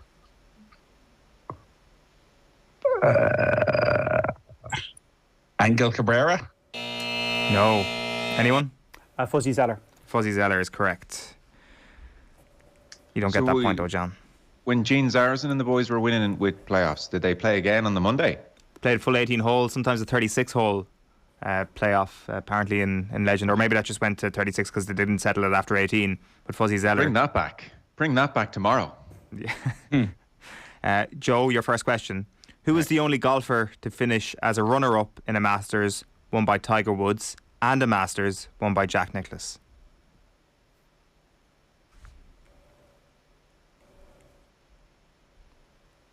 Who finished runner-up in 86? He's thinking deeply. Oh my God. You can run through the options in your head. Jeez. That's hard to believe. Oh man, I don't know. Give us a stab at it there. No, I don't know. I'd be having a crazy stab. Tom Watson. No. Correct first name. Tom Kite. Wow. Tom Kite. That is amazing, isn't it? Yeah, it really is. Friend of the show, of course. Tom Kite was on the show in 2017. Yeah, I think we spent too much of that interview asking him about the Simpsons cameo in hindsight. But it's good to have him on nonetheless. The most important part of his career. Round 2 is the 1997 Masters round, 25 years since Tiger's first win at Augusta. John, question 2 for you. These are all multiple choice. Who led the 97 Masters after the first round? A. John Huston, B. Paul Stankowski, or C. Nick Price? I think it was John Huston. Correct. John Duggan is 2 from 2. Nathan. Oof. Tiger Woods became the youngest golfer to ever win the Masters in 1997. Whose record of being the youngest did he break? Was it A. Jack Nicklaus, B. Byron Nelson, or C. Seve Ballesteros? Seve Ballesteros. Correct. Nathan Murphy's off the mark. And Joe, the 97 Masters was seemingly still a contest after 2 rounds, with Tiger holding a mere 3-stroke lead over the field at the halfway point. Who was in second place after Friday's play? Was it A. Paul Azinger, B. Fred Couples, or C. Colin Montgomery?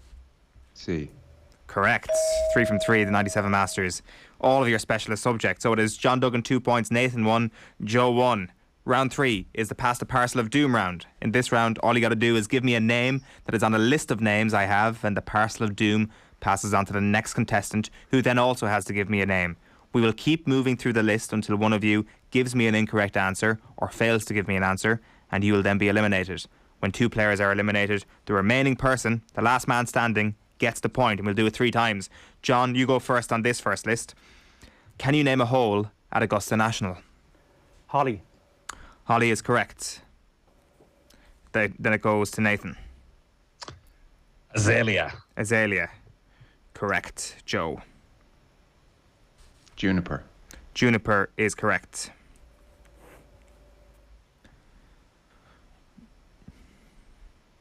Oh, you can keep John, going. John, sorry, back to you. Golden Bell. Golden Bell is correct.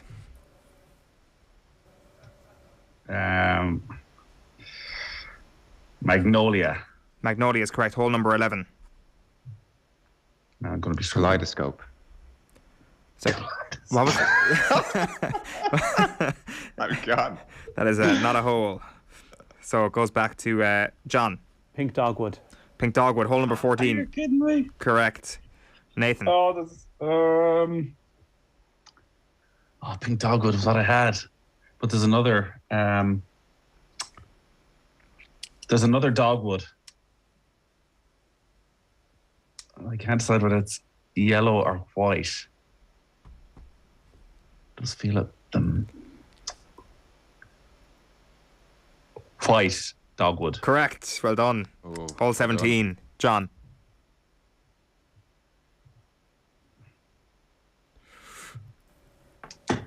Oh, is he struggling? Nadira? Can't accept it. It's not correct. It's Nadina. Okay. Nandina, in fact. Nandina? Since I was gone after that. That's hole number 12. To go through in numerical order, the ones that you missed. Sorry, it's not in alphabetical order. Camellia is number 10. Carolina Cherry is hole number 9. Chinese Fir, 14. Firethorn is 15. Flowering Crabapple is 4. Flowering Peach is the 3rd. Golden Bell is 12. Juniper and Holly you got. Magnolia is hole number 5. Nandina, as I mentioned. Pampas is hole number 7. Pink Dogwood, White Dogwood. Redbud is hole number 16. Tea Olive and Yellow Jasmine are the remaining holes. So we move on to the next one. I'll hold my hands up. On whatever day we said we're doing this quiz, I was doing my master stuff and I saw all the names. I was like, I bet he's going to ask what the names of the holes are. And after spending about 5 minutes looking at them, I realised there's no way of remembering. Well, you got the point there, Nathan. They're incredibly uncatchy, aren't they? Yeah. Considering how often you hear them, they all just blend into like one very average name. Nathan, you can kick us off on this one. Can you name a golfer that has won the Masters multiple times? Tiger Woods. Tiger Woods is correct. It goes to Joe next. Jack Nicklaus. Jack Nicklaus is correct. Arnold Palmer. Arnold Palmer. Back to you, Nathan. Bubba Watson. Bubba Watson, yeah. Gary Player. Gary Player. Nick Faldo. Nick Faldo, yeah.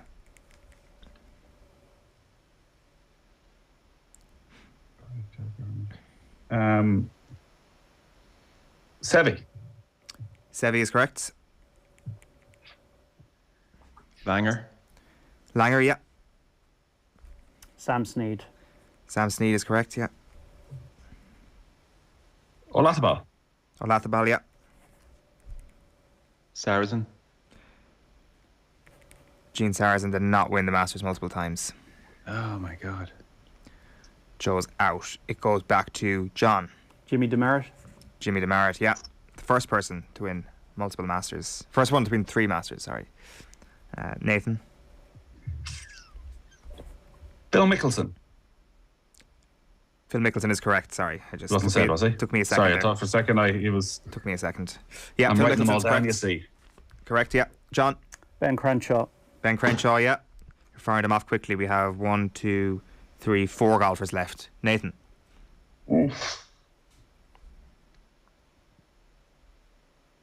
This is tense.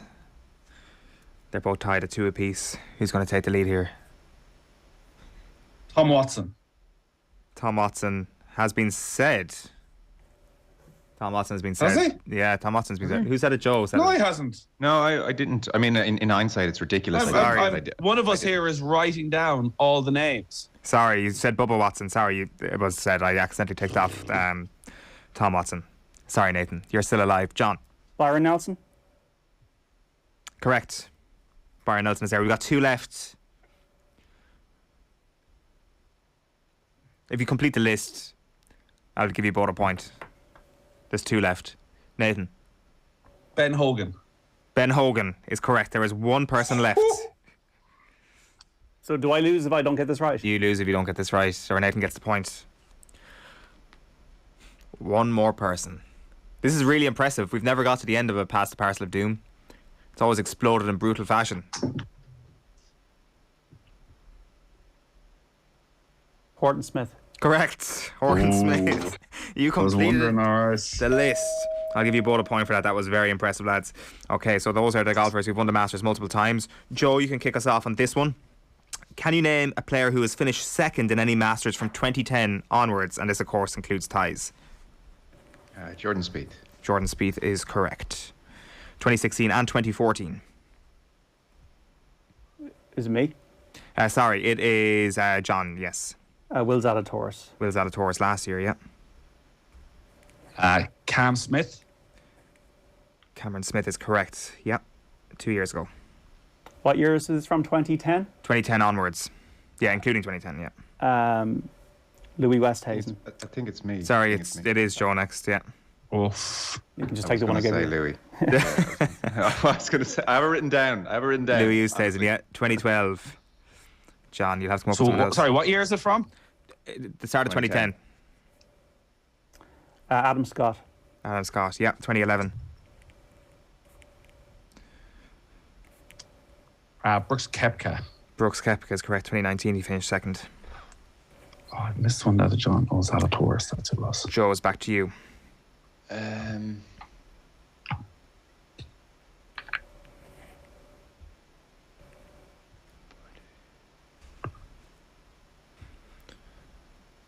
It's getting tricky. What are you thinking? I'm trying to remember who finished second to Reed or to Sergio. Justin Rose? Justin Rose, yeah. Playoff. He also finished second in 2015. Oh, playoffs. Good thinking. So that is Joe. John, you're next up. Alexander Schauffele. Alexander Schauffele is correct. 2019. Got beaten in the playoff. Won it. Angel Cabrera. Angel Cabrera, 2013. Correct. Back to Joe. Can I ask what year we're waiting on? Or is that against the record? No. No, I can't give you that. There can't be many left, is there? That's what I'm trying to 2, 3, get down 4, to. 5, 6. There's still 7 golfers left.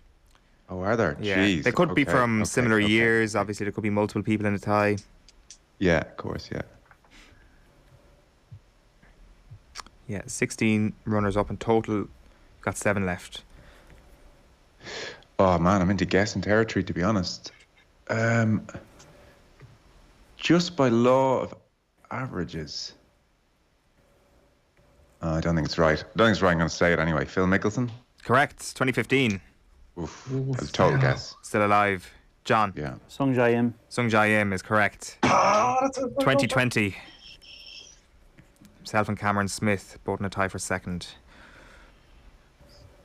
Nathan.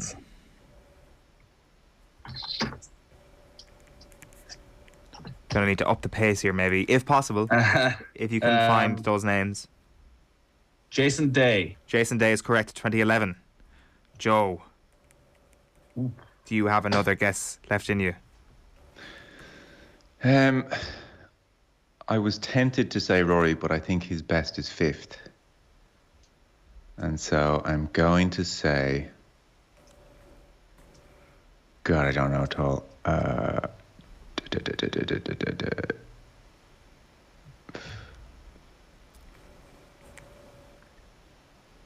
Go on. Say it. Whatever you're thinking, say it. Oh, I'm feeling like maybe Bubba was in the mix another year. But it's, geez, they blend in at this time in the morning, don't they? This is so tense.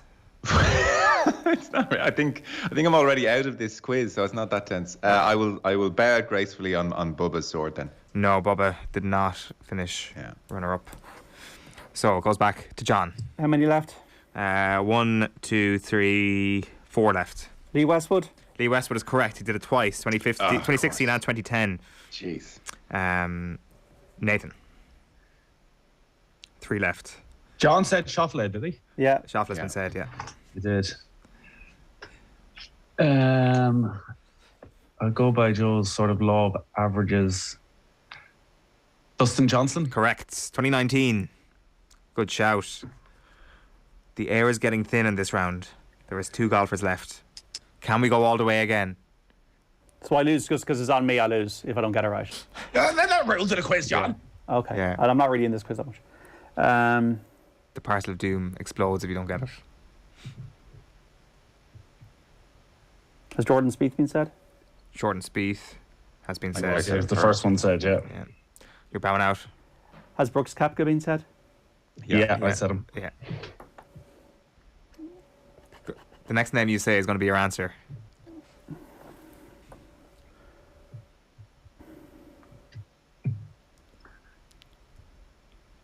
Give us a name. Tiger Woods? No, not Tiger Woods. Nathan, who would you have gone to for? You get the point. I'll put you out of your misery. The most obvious one was Ricky Fowler in 2018. And Ricky. Jonas Blixt in 2014 was the other person who finished. Jonas Blixt, come on. Didn't expect you to get that, but a really impressive pass the parcel round. Joe Conroy says it was like a very tense snooker frame, which is probably the best way of putting it. Nathan, you're on 4 points. John, you're on 3 points. Joe, you're on 1 point as we head into the fun-free magic number round. So contestants get 3 points for getting the number exactly right. Hope you have your pen and paper ready. If no one manages that, the nearest contestant who doesn't go bust gets 2 points. The second closest gets 1 point. I'm going to state that we can only accept the answer that's written on your paper. Yeah. Sorry, I just haven't done this in approximately a year. This is the one where you fire a lot of questions at us. We write down the answers, add it all up, and give you a number at the end. It is, yeah. And if you get it bang on, you get 3 points. So if no one manages that, the nearest contestant who doesn't go bust gets 2 points. The second closest gets 1 point. So we can only accept the answer that's written on your paper. Okay. I'm going to have to ask for your pens once the music ends. So if you don't mind, give us the following number. The number of strokes Tiger Woods led by going into the final round of the 97 Masters, plus the number of the hole where Jordan Spieth hit Rays Creek twice in the final round of the 2016 Masters, plus the position in the leaderboard Rory McIlroy finished after his 2011 meltdown, plus the number of times Phil Mickelson has won the Masters. Your 30 seconds expire when Sinatra sings Bright Shiny Beads. So the number of strokes of a cushion Tiger Woods had going into the final round of the 1997 Masters, the number on the hole where Spieth hit the water twice in the final round of the 2016 Masters, the number on the leaderboard Rory McIlroy finished after his 2011 meltdown, and how many times has Phil won the Masters? Add them all up, what do you get? I hope I've got the correct maths done this time. Just go. All the pressure's really on you in this one more so than us. Joe, we'll go to you first. I reckoned 4 shots clear, a new 12. I guess. Here, come on, just give the answer. Okay, 40. 40. Nathan? The rudeness 28. of you, Nathan Murphy. 28. John? 38. It's margins in golf. It's also very much fine margins in the big crappy quiz of the Masters. Joe Malloy would probably be in the lead had he gone one number lower, but he gets nothing because he overshot the runway by a single number. The answer is 39. Oof. Tiger Woods led the Masters by 9 strokes going into the final round in 97. Jordan Spieth hit the water twice in 12 in 2016. Yeah. McIlroy finished T15 in 2011. And Phil has won the Masters on 3 separate occasions. Add those all up. Kill me. You get to 39. So John Duggan gets 2 points for going to 38. Nathan gets 1 point. So Nathan, you're on 4. 1, 2, 3, 4, 5. John, you're on 1, 2, 3, 4, 5 as well. We tossed a coin before coming on air. If it's Nathan versus John, Nathan's won the toss. So Joe Malloy screwed me over there because when we were on Golf Weekly this week, Joe, you were talking about 2011 and how, the meltdown wasn't maybe as much of a meltdown as it seemed on certain parts. And I thought, actually, maybe he ended up finishing about 4th or 5th. But it wasn't that horrible. Yeah. No, he kept melting. No, he kept going. We stopped on 14, I think, was the problem. Yeah. Progressively worse. Okay. Our winner today will be decided in the round that separates the men from the boys, the Joaquin Niemans from the Joaquin Phoenixes. It's a no theme in particular, ridiculously easy rapid fire round. The score you get in this round will be added to your score from the previous rounds. There will be 40 seconds for everyone to answer from the same set of questions. We start with Nathan. Coin toss is like extra time, overtime in NFL. That's the way it goes. Going to start with Nathan, then goes on to John, and then on to Joe. If you get a question correct, I'll ask you another question and keep asking you questions until you get one wrong. Once you get a question wrong, I'll move on to the next person, and your incorrect answer also means a deduction of 1 point. Nathan Murphy, are you ready? Always. Your 40 seconds starts now. Who was the newest addition to the 3-man honorary tee shot on the Thursday at Augusta? Tom Watson. Correct. Sergio Garcia bit who in a playoff to win the tournament in 2017? Justin Rose. Correct. What number hole is the first one in Amen Corner? 11. Correct. In what year did VJ win the Masters? 2004. No, 2000. On what day of the week does a champion dinner take place, John? Tuesday. Correct. Who finished higher at the Masters last year, Spieth or Ram? Spieth. Correct. Name the last South African to win the Masters. Charles Schwartzel. Correct. Who holds the record for the lowest ever winning score at Augusta? Well, Jordan Spieth and Tiger Woods. No, Dustin Johnson. Did the first Masters take place in 1930 or 1934, John? Or Joe? Joe, it's just for pure semantics. Did the first Masters take place? 1934. 1934 is correct. So we have a tie at the end of all this. The tie-break questions are all non-Masters questions. So I'm going to. I know what I'm going to ask you. I know what I'm going to ask you, but I'm just going to. He went to bed before he could be bothered writing a tie-break question. It's true. It's true. Okay, Nathan, you're going first in this one. Okay, how many? No, that's actually too easy. How many career wins does Jack Nicklaus have?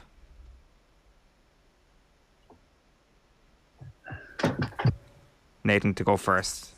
67. 67. John? So a higher or lower thing, is it? Whatever's closest, yeah. Higher or lower if you want, yeah. I'm going to go for 70. John Duggan is the winner. 73 PGA Tour victories. Can't be stopped, John Duggan. John Duggan, 2 in a row. How does it feel? Well, I took this very seriously, lads, as I'm sure you would have seen me writing my essay for the Leaving Cert. So, look, commiserations, congratulations. I don't know what to say. I'm probably going to have a Masters dinner for you all to celebrate, and I'll pay. That was the tensest 25 minutes I've ever experienced in my life. Thank you all for playing. I now need a pint or some Adrian Barry wine to calm me down. Take a quick break. Well done, John. In a sec. Talking Liverpool. Well done, John. Brilliant. Thanks. Chris Waddle. Oh, you're kidding me. September. Kyle Lafferty. Are you joking me? Is that right? I know it's not right. Anybody else? Leash, was it? Like, that is one of the most stupid questions. Darius Vassell? Seriously, you all need to just stay quiet. This is getting really annoying doing this quiz. What is going on here?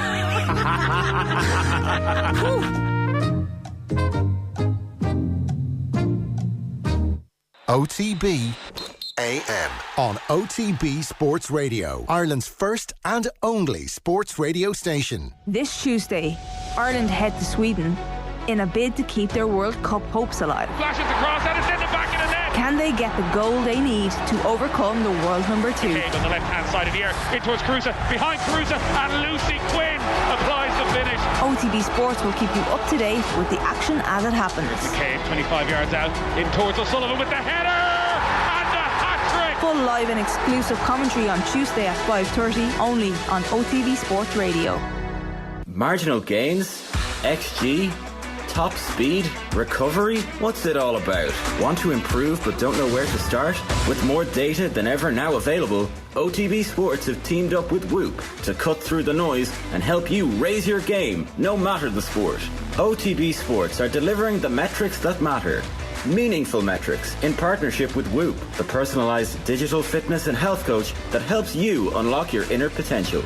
See whoop.com for more. Follow OTB Sports social channels for the best insights and stats this season. OTB AM with Gillette. Get into your flow with the new Gillette Labs razor with exfoliating bar. All right, 9:15, and sense has been restored to OTB AM after a very tense half an hour of broadcasting there. Well done, Eoin. You managed to get through it, including a fairly rapidly pulled together tiebreaker at the end, and fair play to Don John. Right, 9:15. It is time to talk football. It's time to look ahead to the big game this weekend, delighted to say, of the Anfield Wrap. Joining us on the line is Harriet Prior. Morning to you, Harriet. Morning, thanks for having me on. Not at all, delighted to be able to look ahead to the game. Because it's so tight in the race at the top, obviously everybody's talking about this as the game that decides the season. It's like an easy throwaway line, but also might be right. Yeah, it definitely is right. I think if you look at the season that's been and also the past few seasons, Manchester City and Liverpool have gone head to head and toe to toe throughout, and with the exception of us obviously falling a bit short last season, it's been a really good competition, a really good rivalry that's been forming over the past few years. And now we get to a point where we're playing them in April with 1 point separating us, and although Klopp's reluctant to say it could decide the league and the Premier League title in the long run, I think we all know that whoever wins on Sunday has the clear advantage moving forward. How do the emotions differ from, I guess, this time 2019, but rewind it back to January?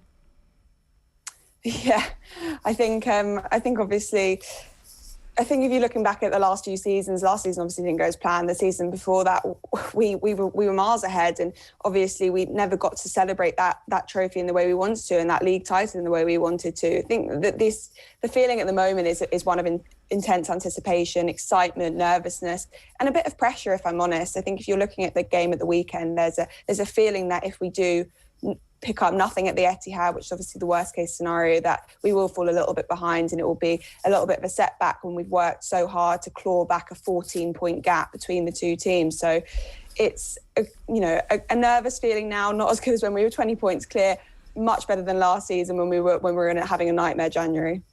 After all the uncertainty about Mo Salah, Harriet, was there a giddy excitement at the news coming out of Egypt during the week? Yeah, I think, look, this talk has been going on for so long now with Mo Salah, and talks about his contract, and there seems to be little tidbits that have been out in the media then and again, and this just feels like a bit of another one. I have every faith that it's going to get done. I don't know exactly when that will happen. I think Klopp's been asked the question multiple times in recent weeks, months, about his contract, and the answer's always been the same. The conversations are happening between the right parties, between the right people, and I have every faith that in the end it will get done. Obviously, we know that Salah's contract negotiations from his side are a little bit more difficult. His demands are higher, and as they should be, because he is such a talented player. He's the best, one of the best players in the world right now, and I will always continue to say that. So he deserves a lot. Are the club willing to offer him everything that he wants? We're not so sure. It does feel like they're coming to the end of the negotiations now. They are starting to agree terms, and hopefully we get that contract sorted out very soon. Is there any indication as to, have they met closer to Liverpool's side? Have they moved a bit towards Salah, or is it too early to tell yet?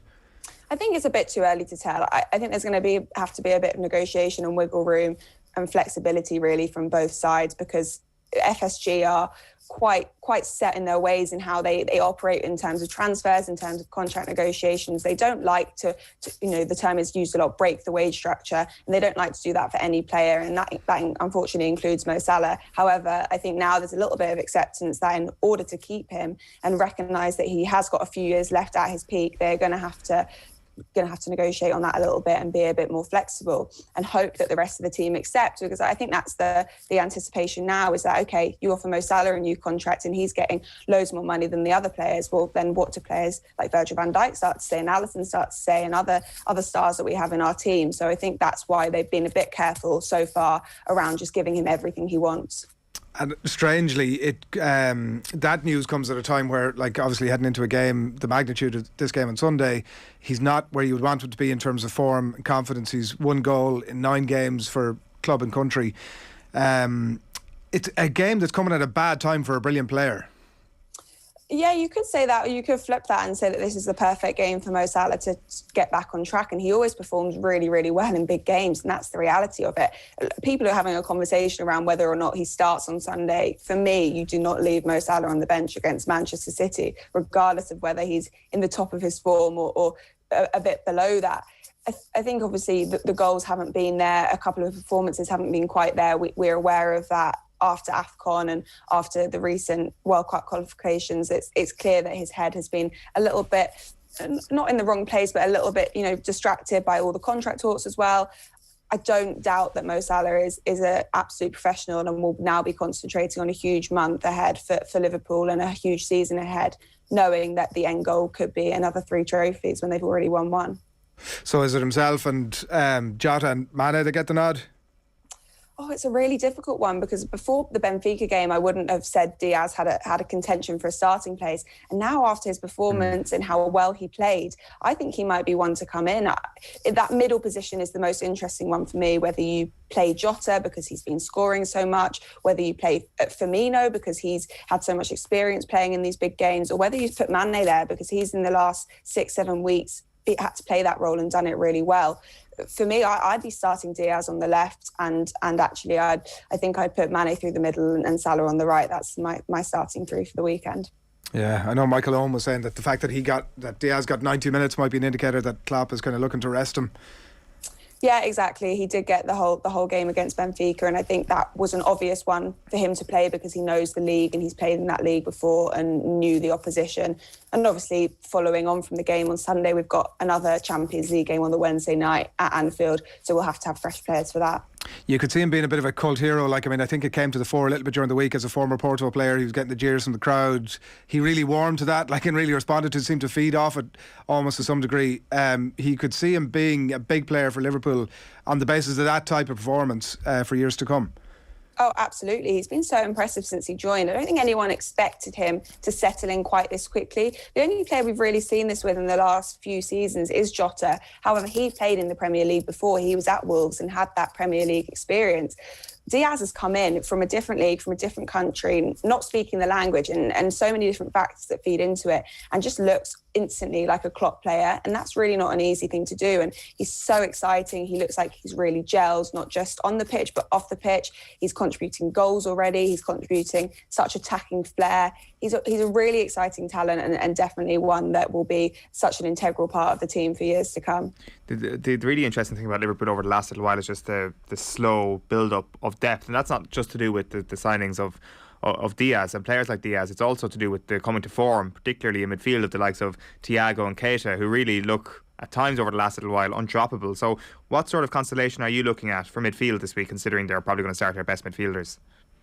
Yeah, definitely. You talked about the forwards there. That's in the past few weeks been the biggest selection headache for Klopp. However, moving into midfield, it's also really difficult. So on Tuesday night, we saw for the first time that the lineup starting with Thiago, Naby and Fabinho, Naby Keita and Fabinho. That was the first time we've ever seen that. It was a slightly more risky midfield option. I thought it worked so well. I don't think Keita comes in for the weekend for a start. I think he sticks with Henderson, Fabinho and Thiago. They're his sort of trusted trio. They're the 3 that we really know can perform together on the day, and Sunday has to be one of those days. What sort of setup do you think it's going to be? It's obviously not going to be like Manchester City against Atletico on Tuesday night where Liverpool have bodies behind the ball, but do you expect them to sit a little bit deeper and try and catch them on the break, or has Pep sort of got burned a little bit by Liverpool down through the years that he knows that he can't possibly allow that to happen himself? Yeah, I think if you look at Klopp and the way that he plays a certain opposition, he won't drastically change his style for any team, and I think that's what's really, really good about him, and that's why we have such a strong identity. Liverpool aren't generally a team that like to sit back deep. We like to push high up the pitch. We like to put our defenders high. We like to use the fullbacks as our attacking threat. I think we continue to do that. Obviously, on top of that, we're really dangerous on the counter, and we know that Guardiola won't like that when you have players like Mane and like Salah who are really quick on the counter attack. But I don't think he drastically sits back. I just don't see Klopp setting up a team in that way, because for me, both teams score. For me, both teams get a goal, and it's whoever gets the second one. So we'll need to be in our best attacking form. History says obviously the quadruple is hugely unlikely, and I'm sure that internally that's not a conversation they're having. Klopp himself says, game by game or whatever. Is there much chat about it around Liverpool? I'd say there's quite a lot, probably, maybe a little bit too much at this stage of the season, but why not? Because it's really exciting that at this stage in April we are still in contention for all 4, and obviously we've already won the League Cup, and now we've got 3 competitions. And if you can't get excited about that as a fan, then there's really no point, is there? And we all know, yes, it's probably very unrealistic that we go on to win all 4, because it's pretty much impossible task. It's so hard unless you have this huge squad, and it's like we said, almost impossible for any team to do. So I think we all have an awareness that perhaps not. However, the fact that we are still in the running for it all is what's exciting us the most. And if we can come away with one more trophy this season, I think if we came away with either the Premier League, the Champions League, or the Champions League, having already won the League Cup, I think we'd be very happy fans indeed. How annoyed are Liverpool fans about a Manchester officiating team? Obviously, it's not ideal. I think that it's clear to say it's not an ideal solution. The officiators have no say in this. I don't think they'd have chosen that they wanted to do this game, to be perfectly honest, because why would they? Why would they want the heat that will inevitably come from it if they make a bad decision or a decision that looks slightly in the favour of Manchester City? It's not ideal. We can only hope that it doesn't play a big role and that the game goes ahead without a bias, to be honest, which hopefully it will. We couldn't let you away without asking about Liverpool. Obviously, promotion confirmed, winning Division 1, record attendance last weekend, and there's so much Irish interest there as well, and excitement about obviously what's to come next weekend. What's your sense of how they're currently equipped to deal with that promotion? Yeah, they've had such a great season. I went to some of their games early on, and Matt Beard had obviously not been there that long at that point. I think they lost their first game of the season that I went to. And since then, they've gone undefeated, and they've grown and grown and grown, and they've done so well, the women's team. I think they might bring a few new players in the summer. We might see a few new faces to equip them really well for that promotion. Obviously, they've not had much experience against teams in the WSL this season. They played Arsenal in the FA Cup. Didn't do as well, but obviously Arsenal, we know, are a very top team. That I just have every faith that they're ready for this, and they are back where they belong now. And like you said, there's so much talent in that team, so much Irish talent, yes, and so much talent in general, and so many exciting players. And we've had a few Liverpool women's players in the studio in the last few weeks, and they all just said they're really enjoying their football. And that was the first thing that Matt Beard wanted to instill in the team, is that they come in, they don't worry as much, and they just enjoy their football. And that's really translated into their performances on the pitch. So I'm really delighted for them. It's everything they deserve. I'm really happy for them, and I'm really excited to watch them in the WSL. There will definitely be an expectation, and I'm not sure will that actually translate to pressure about Liverpool being in the top tier now. Is this team ready right now to be a comfortable WSL team, or do you think that with every team that goes up, they'll be kind of looking over their shoulders for the first few months? I would say it really does depend on the summer that they have and the players they bring in. If you look at the players they already have in their squad, there's plenty of talent in there to suggest that they will be fine in that top league and that they can handle it, they can handle the opponents. Do they have the best first season back there? Who knows? I think that's hard to tell. Obviously, they're not familiar with a lot of the opposition. They haven't played them in a couple of years. They've had a couple of seasons now in that championship.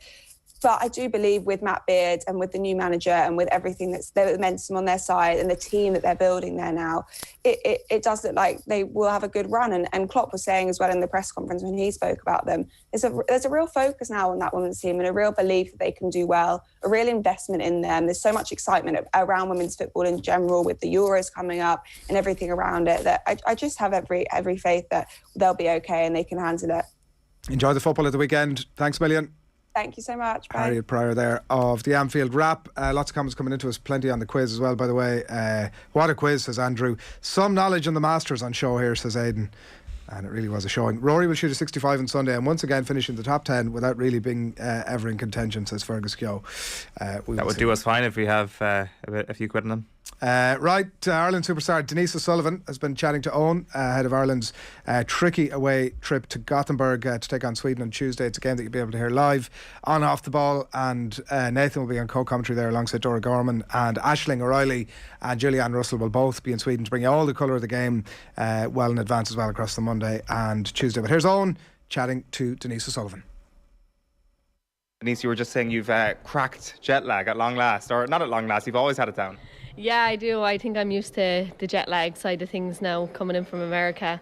I think I just love sleep in general. So the minute I get here, I just sleep. As I said, I napped for 2 hours and then I slept the whole way through the night. So I think I have it down to a T now, what I need to do when I get in here. I was just chatting to Lucy Quinn there, and if you want to keep your ego small, don't listen to the piece. She was just saying that you take the mick out of everybody in training with what you do. Is that something that you go out deliberately to do when you're in Ireland training, saying, I'm going to express myself here, make everyone around me look a little bit silly? No, thanks for that, Lucy, but throw me under the bus. No, I definitely don't. I think I just enjoy training here and just having fun with the team. It's an absolutely great squad, and I go out to work hard in training, and that's all I think about. Really, I think that's the most important thing, is preparation and just going out there focusing and trying to do the things right. I definitely don't try and take the mick out of players, but yeah, training's always good, and a great group of girls. Because we were actually just having more of a wider conversation around instinct versus preparation and being able to survey what's in front of you. What sort of player are you? Are you an instinctive one, or somebody who likes a moment to think about what they're about to do? Instinctive, definitely. Just happen naturally. Like, don't even think about it really. Same when I'm training, I actually don't even think about what I do. It just happens naturally, and I'm definitely that kind of player. Have you tried to add an element of thinking about it to it, or are you just like, no, listen, this is the way I am, and there's no way I want to add another layer of complication to it? Yeah, I don't like to make things complicated, so I think I'm just that kind of player, and I won't try and change it. But yeah, definitely. Everybody must be listening to that saying, geez, she has it very easy. Have it easy? Definitely not. I definitely don't have it easy, but yeah, I definitely don't like to try and complicate things at all as a player. And when I go out to the pitch, I just, as I said, I give it 100% all the time, but when things happen, I don't really think about it. It just happens for me. That's just the kind of player I am, so yeah. And how does that tally with a manager or a coach who wants to play quite a systemic approach to football? Well, yeah, obviously, I think that's a total different thing. Obviously, respecting what the coach wants. I think I do listen to that and take that on board. But when I'm on the pitch, I think I do take what the coach wants, and obviously I go by that system, and I don't try and go and do my own thing, you know. But what happens on the pitch, sometimes it just doesn't. I don't think about it. It just happens naturally for me as a midfielder. But I think it's a good thing, because it works for me, and that's what works for me. So. Absolutely. As we say, you're just over the jet lag, and you've been in the States for the last little while. The season proper is yet to start, but you've had the Challenge Cup over the last little while. How have things changed in terms of your team this year? Because obviously there's been an expansion with the league over there. Yeah, I think the team has changed. I think there's been a lot of changes overall in the club, but within the team I think it's changed a lot also. We've lost a good few players, really good players we've lost, but we've also brought in very talented players. So I would say we're probably a much younger team now. I think we're transitioning, the team is, and we do have a handful of experienced players, so I think it's a very good balance within the team. And yeah, we're just into the Challenge Cup right now. We're 4 games in. We just had 3 games in the past week there, so but we're on top of the group, so it's going really well. I'm excited for the team. We look really good right now, but it's only the start of the season. We've a long way to go yet. And is that very much seen as a pre-season competition, or as a Challenge Cup, something that you'd really be going after? No, it's not something we'd really be going after. It's more of a pre-season, and I think it's for the coach to see these new players, give them game time, and for us as well to work on what we need to as a team to be able to grow into the season. So I think the most important thing is the beginning of the season, but these are good games to get under our belt for the coach to see, for us to feel things out with new players coming in as well, and also help these new players transition into the team and the way we play. I think it's a tough system to play, the midfield box. So I think new players coming in really have to focus, and I think it's our jobs as leaders on the team to make them feel comfortable and get them used to the formation that we play. Whereabouts in the box do you play? I play in the deeper role, actually, the number 6. So we've 2 6s and 2 10s. And I do play the deeper role there with the team. Right. Yeah. Which is a bit different to the Ireland role, obviously. Yeah, I come in here and I play the attacking role, so 2 completely different things, but also 2 completely different teams. And what works well for me there is playing in the defensive role for the Courage. I think we really build through that defensive midfielder, and I'm the player that really gets on the ball and starts to build up as well as the centre back. So I think it really works well for me there. I'm the centre of everything, getting on the ball a lot, and then the defensive role is just as important. And I think having really experienced players behind me and world-class players, it really helps me do my defensive role well. How is the defensive work going for you at the moment? Is it something that you've had to work on a little bit more than the attacking part of the game? Definitely, yeah. I think you just need to look at it a different way. You're deeper in the field. You can see everything in front of you. So I think it's about communication is very important, as well as about telling where your 10s, where they need to go. Also telling everyone else around you what to do. But also being in the right spaces at the right time. And I think that's something I've really gotten better at, is interceptions in the games. I think that's huge. But yeah, obviously, as I said, having these defenders behind me telling me what to do, our captain directing me throughout the whole game is really important and really helps me. The reason why there's been so much change in the squad, I presume, is because of the expansion draft, right? Yes, there was an expansion draft, and then also players just have wanted different challenges, I guess. I don't really know the reasons, but we've had a lot of players just leave for their own personal reasons, and yeah, that's where the big changes came from. So, but I see huge potential in the team. We've signed a good few players now as well, and looking at these past 4 games, we've really been dominating games. Whether we've been undefeated so far, we've got wins and we've drew games as well. But in the games we drew, especially the one the other night, I think we dominated for most of the game. It was just a last minute winner for them, or 89th, whatever, you know. Yeah.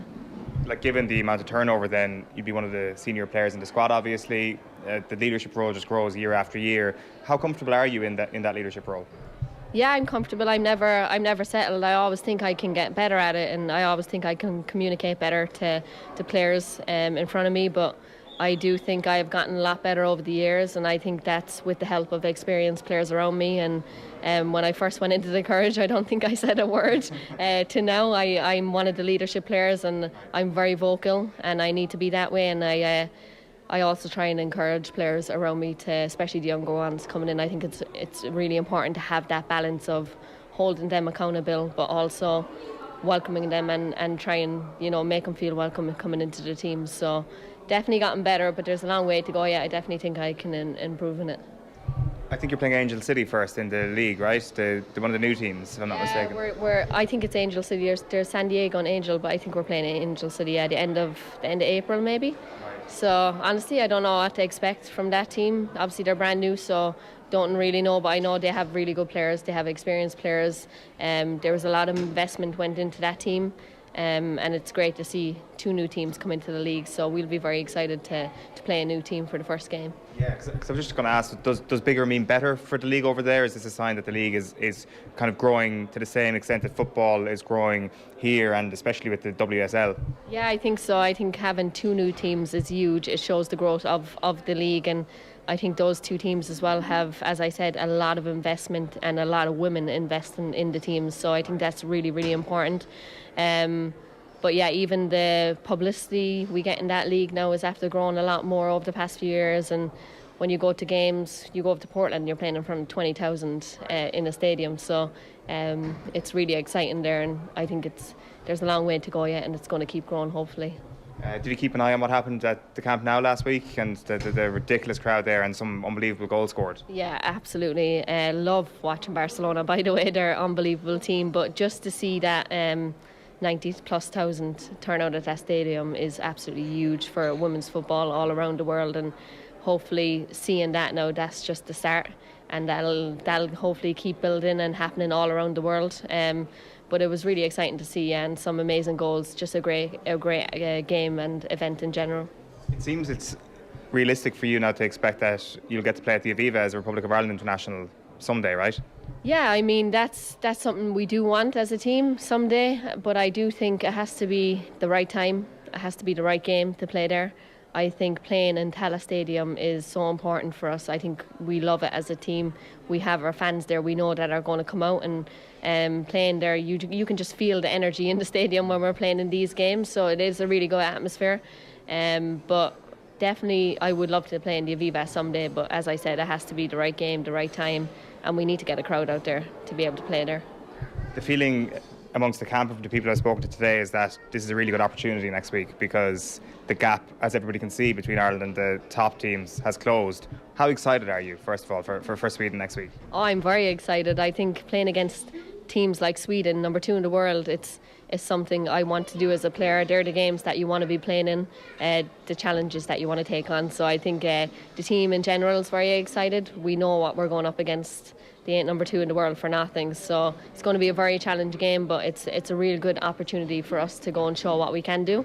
I think we're confident as a team this past year, and we'll be confident going in there and hopefully try to get something out of it. Obviously that's the aim, but again, we do know what we're facing and they're unbelievable. Denise, very best of luck next week. Good to chat to you. Thank you.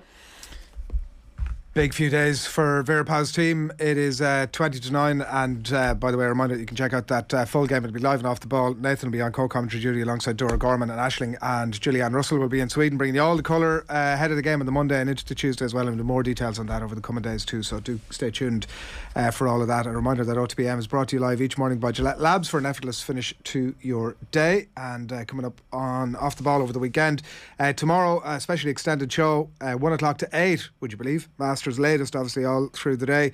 Grand National feature interview with Richard Dunwoody there. Football Saturday, Johnny Ward, Shane Keegan and David Myler make up the panel for JD tomorrow.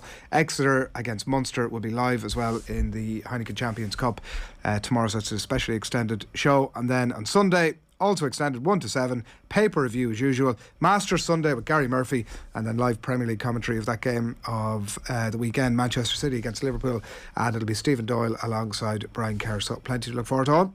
Yeah, it's going to be a good weekend, of course, starting tonight, Cheese Board Central, Leinster against I kind of feel that once the quiz was done, you sort of checked out. I mean, you were half interested in the City Liverpool chat, but you were like pretty much that's I've just been interviewing Denise O'Sullivan. What do you mean I just checked out? Oh, sorry, yeah. It's my week's work done. Come on, it was a good week. Thanks. That's probably one of the greatest crappy quizzes you've ever put together. I think it's the crappy quiz is only as good as the contestants, as you know well. 20-9, as producer Colm points out. Thank you. 20-10. Did I say 29? 9:40. That's us. We're done. Thursday night football. John Giles, have a good weekend. Good luck. John Giles is with us as always. Evening, John. Nathan. A lot to get through this week. We'll get on to the Champions League, but I did want to talk about the big game in the Premier League last night. Burnley coming from behind to beat Everton, which leaves Burnley just a point behind Everton. Everton have lost 16 of their last 21 matches, and it doesn't feel as though Frank Lampard has made any sort of an impact at all.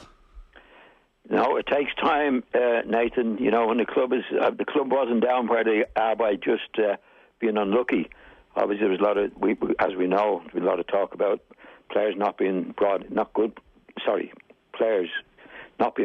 that are of the right calibre for Everton, and he's got to pick that up. It takes time, Nathan. You know, sometimes you get a bit of a surge, sometimes you don't. So, you know, they went down there by accident when he took over, but I think Everton fans would expect a bit more than they've got so far from Frank Lampard. But it's a big job. I understand. A hard job for them. I understand what you're saying, John, about it taking time. And, you know, if you were at the start of the season and trying to build something, you could understand and give patience to a manager. But when Frank Lampard took on that job, as you say, Everton were in dire straits and they needed a bounce. Yeah. Should they have gone for somebody else, somebody with more experience of being in a relegation battle, of survival, of that sort of mindset, of just getting results, never mind about long-term plans and style of football or anything like that? Like Frank Lampard has spent the majority of his career, you know, at big clubs. This is his first real experience of this sort of scenario. Well, it is. I don't think he's ever been in a team that's been in the position that Everton are in at the moment. But there's only so much you can do, Nathan. You know, it does take time when you come into any new club, especially when they're in the position that Everton are in, because they're not there by accident. And there's some lads there that shouldn't be there.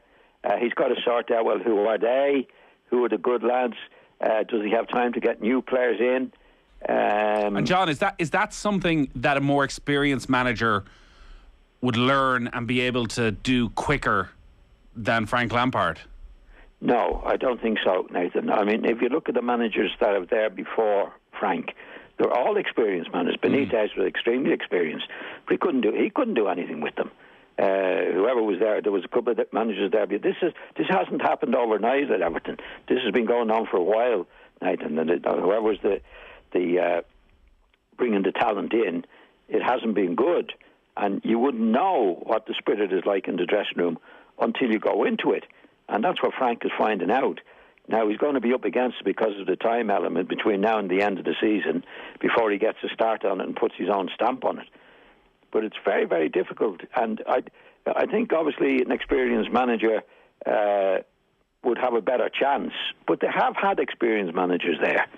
And Frank has he's not a Benitez, but he was at Derby, did a good job there. He got Chelsea going last year. So I think he has had enough experience to know when he comes into a dressing room what to do. But it's very difficult when you get a group of players who are not doing what they should be doing to change them so dramatically. What normally happens what can happen in a situation, you get a manager in before him who's been doing a bad job with good players. Then you go in and, okay, in the Frank's case, you take over that situation, but they're good players, but it's because of the manager that they haven't been doing well. I'm not sure that's the case at Everton. Because they've had quite a few managers and they haven't really done well, and a really, really bad season this season. It's a huge win for Burnley and maybe gives them a bit of momentum to really put the pressure on Everton and to get out of the relegation zone.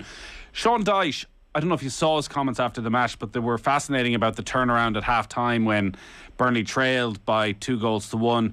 He said, I've been down there, I know what it's like, and every season there've been tough patches for us. It's hard to explain, but sometimes you sense that a team might have lost that know-how to win a game. I said to them at half-time, I'm not sure these know how to win a game, away from home particularly. I told them we've got to play on that mentality. We do it by playing forward with better quality, be more aggressive in our play. What did you make of those comments? Well, they're fair comments, but, I think when any manager talks like that, what the opposing manager say, well, why are you down here that much? Why are you so low in the league? I think you're better say nothing, Nathan, in that situation, except maybe, well, we had a good second half, we kept at it, we got a good win, but that's obviously what he's saying, obviously critical of Everton. And I always believed when as a player and a manager, never criticise the opposition. Every dog has his day, and the next time they play, Everton might beat them 3 or 4-0, and then you could say, well, what did you think of that one? I don't think it's right. What you could say is a really good win for us. We're happy with that. We hope we get out of trouble, and that'll be it. Once you start, I'd never ever criticise the opposition because every dog has his day, and the next time you play them, they could get beaten 5-0, and that's it. And Sean Dyche is in a position. I think he's done a great job. He'd be managing in the running for manager of the year for quite a few years, and what he's done at Burnley. But I think it's better just say, no, we had a good win, good day. That's us. I never ever believed in talking about the opposition at all. It was surprising that he said that publicly when there is still so much of the season to go. Maybe not so surprising that he would say it behind closed doors, because I assume you have been in dressing rooms where you've been behind at half-time and you have sensed actually that the team we're up against are low in confidence. Yeah, they've managed to get in front of us, but if we can get one back mentally, maybe they'll fold. Oh, no doubt about that, Nathan. I've been in dressing rooms where you come in at half-time and say, what the hell are we behind here? This team is rubbish. But that's in the dressing room among ourselves to help to win the match. But you wouldn't say it after the match. You wouldn't say, well, we got together at half-time and said this team was rubbish. You just do it. But definitely in the dressing room, you'd say a lot of things. Like, what are we doing? We're playing rubbish. We're playing rubbish. Let's get going. That's in your own dressing room, and what you say in the dressing room stays in the dressing room. But we were talking about the opposition after the match because you won. Every dog has his day, Nathan, and you just go with it and say, Art, talk about your own team. Well, Sean Dyche has said, look, we got together at half-time. We felt we could win this match. We did well in the second half, and we're delighted with the win. End of story. As I said, the momentum with Burnley with that win, does Everton's quality mean you think that they'll still have enough to just about survive, or would you look at Everton in that form and you can't say they're too good to go down, because listen, if they're fourth from bottom, having lost 7 of the last 10, 16 of 21, they're clearly not too good to go down. But do they have enough? Do they have enough still to survive? I don't know, Nathan, because you don't know what's going on in the dressing room. You don't know what Frank said after the match. You don't know what he said to them. Because when you're in a situation like that, you get a lot in the dressing room that usually the mouthier ones are the ones not doing their stuff. And he's only finding that out now. Who is what, who is who's the good lads, who are the bad lads. Frank, as long as he's been there for 6-7 matches or something like that, it's not enough time, first of all, to sort out who are the bad lads, who are not going to do it. And then when you do that, you've got to get rid of them. And there's 2 big steps there, Nathan, to get it right. He won't be. We don't know what Frank said to them after the match. He obviously wasn't pleased because they lost the game to one of the rivals at the bottom of the league. We don't know what he said. We don't know what he thinks. But he's only finding out about them. That's for sure. And he doesn't have much time to do it. He's in big trouble. And they don't have much time to get ready for their next match either. An early start on Saturday. Manchester United next up for Everton, and Manchester United having their own issues still. It looks as though Erik ten Hag is the man. The current Ajax manager is going to be the one to come in over the course of the summer and try and guide United through, well, I think it's a 5-year plan he seems to have put in front of the Manchester United board. I assume, like the rest of us, maybe not seeing a huge amount of Ajax, but what's your reaction to his likely appointment as manager? For him to appoint the manager? No, for his appointment. Ten Hag it hasn't worked. Interim manager, it definitely hasn't worked. I mean, if you go back to last week, one of the matches against Leicester, I mean, they were terrible. And they actually started with Pogba and Fernandes up front. It is incredible how, we get back to Ten Hag, but it is incredible how Rangnick has made it feels as though he's made no impact at all on their performances. No, I don't think he has. And to be honest, Nathan, I didn't fancy he would, not him, but anybody that goes in as an interim manager. We might have spoken about this before, but in my experience in football, if you're with an interim manager, it means there's a good chance he won't be there next year. Right? So the attitude can be, whether you're conscious of it or not, why should we be putting everything in for this guy? Because, how do you build morale in a team? In my experience, with Don Rivian, you have to believe he's going to be there every year. That we're all together. This is the morale. This is what we do.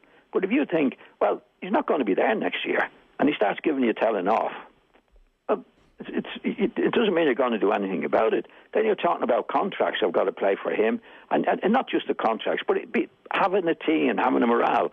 And if you don't believe that you're going to be there forever, then you can't have that morale. So there'll be a lot of players at Manchester United, and he could say, well, I don't agree with you. Then they wouldn't take any notice.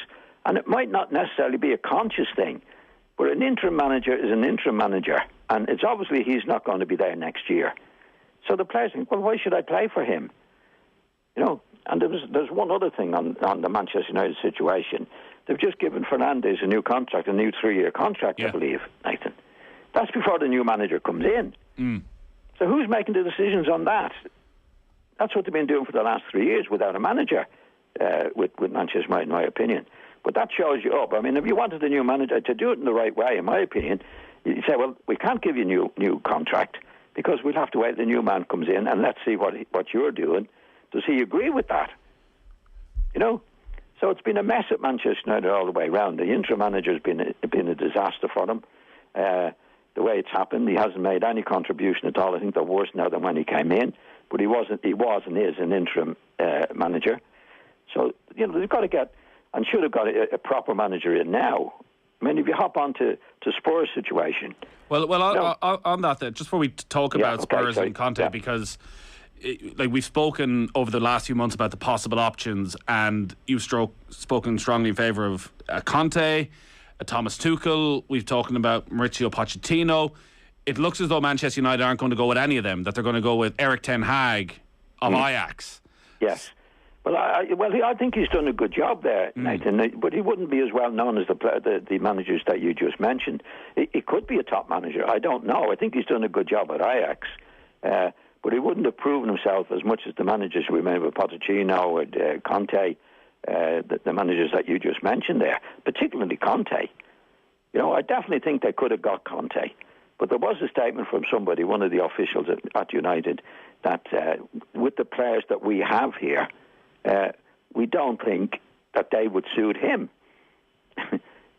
Instead of the other way around. I mean, if you go in as Conte, it doesn't matter what the players are. That he does his job in the way he wants to do it with those players. But what he was saying was these players, he wouldn't be good for the players that we have. You know, I mean, this is nonsense, Nathan. I mean, it's up to Conte to go in and do his stuff there and see what the players do. You can't say, well, the players we have wouldn't suit him. He's doing his stuff at Tottenham. There's no doubt about that. 5 wins in 6 now. They're up to 4th. Arsenal had a big setback then on Monday night against Crystal Palace. The performance against Newcastle, we had live commentary of it here on Off the Ball last Sunday, was as good as I've seen from Spurs maybe since Pochettino was in charge. They were outstanding defensively and in attack as well. I assume you're putting all that down to the manager. Oh, definitely. It's no coincidence, Nathan. They're looking like a team.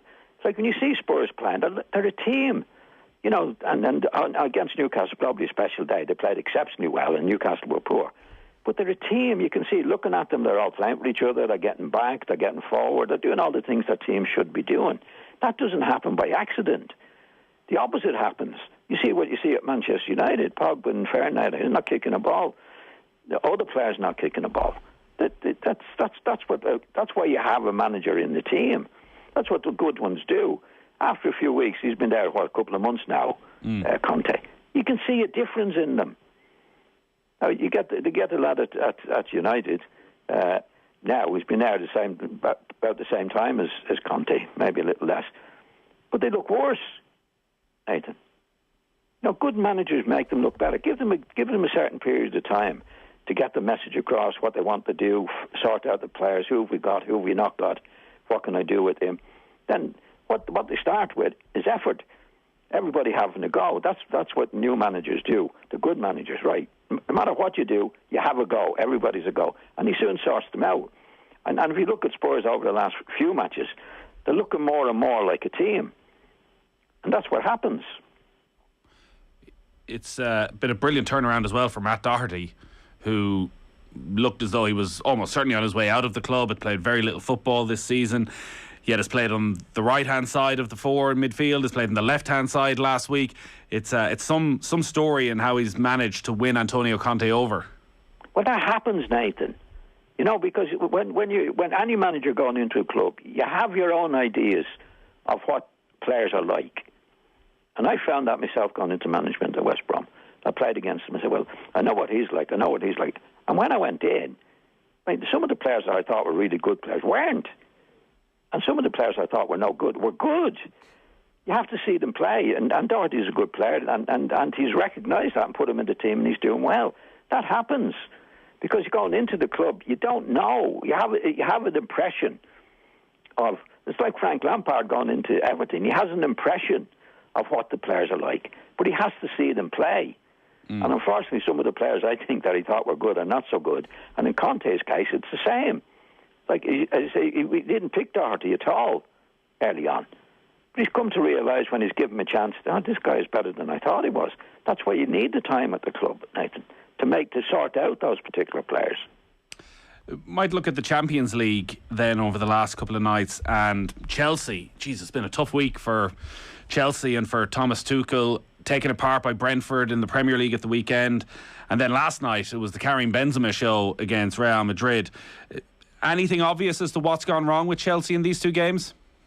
Well, I think you'd have to bring the war situation into it, Nathan. You know, the club's in bits, the owners that they're selling, or they're trying to get a new owner in. I mean, looking at it from the outside, I would think it shouldn't really affect the team and the team manager. But I think it does. I mean, Brentford beat them easily the other day. I mean, these are really bad results for a Chelsea team that have been going places, with Tuchel only going in last year. So I'd say it has some... Well, I guess it's only natural as well, because nobody quite knows what is going to happen next with Chelsea, and there was the initial shock of the various implications and not being able to sell more tickets, and they've worked ways around a lot of them, but I'm sure a lot of those players have long-term contracts and have plans for the future that are very much up in the air at the moment, and that's any little change like that is going to have a big impact on their life on the pitch as well. Yeah, there's no. You said it better than me, Nathan. Because it's teams going well, and any football club, it's the morale is very fragile. You know, and you would think from the outside that what's happening in this war situation, it wouldn't matter, but it does, and I think it has and is having an effect on Chelsea and the players and the manager. Do they have a problem with the personnel as well, though, as we get towards the end of the season, in that they spent an enormous amount of money to bring Romelu Lukaku to the club? We know the issues that were there over the Christmas and the interview, and he didn't seem happy with the system and all the fallout. Timo Werner hasn't kicked on. There has been no step up in the second season. He still seems a striker totally devoid of confidence. And you look at their formation last night, that really feels they're lacking that quality at the top end of the pitch that you need in the latter stages of Europe. Yeah, definitely. And they've had, 3 or 4 strikers, and none of them are really doing it. I think that's why they went for Lukaku last year. And he's been a huge disappointment. I did read one of the papers this morning where it said that Tuchel wasn't really convinced about him before they got him. OTB AM. With Gillette. Get into your flow with the new Gillette Labs razor. With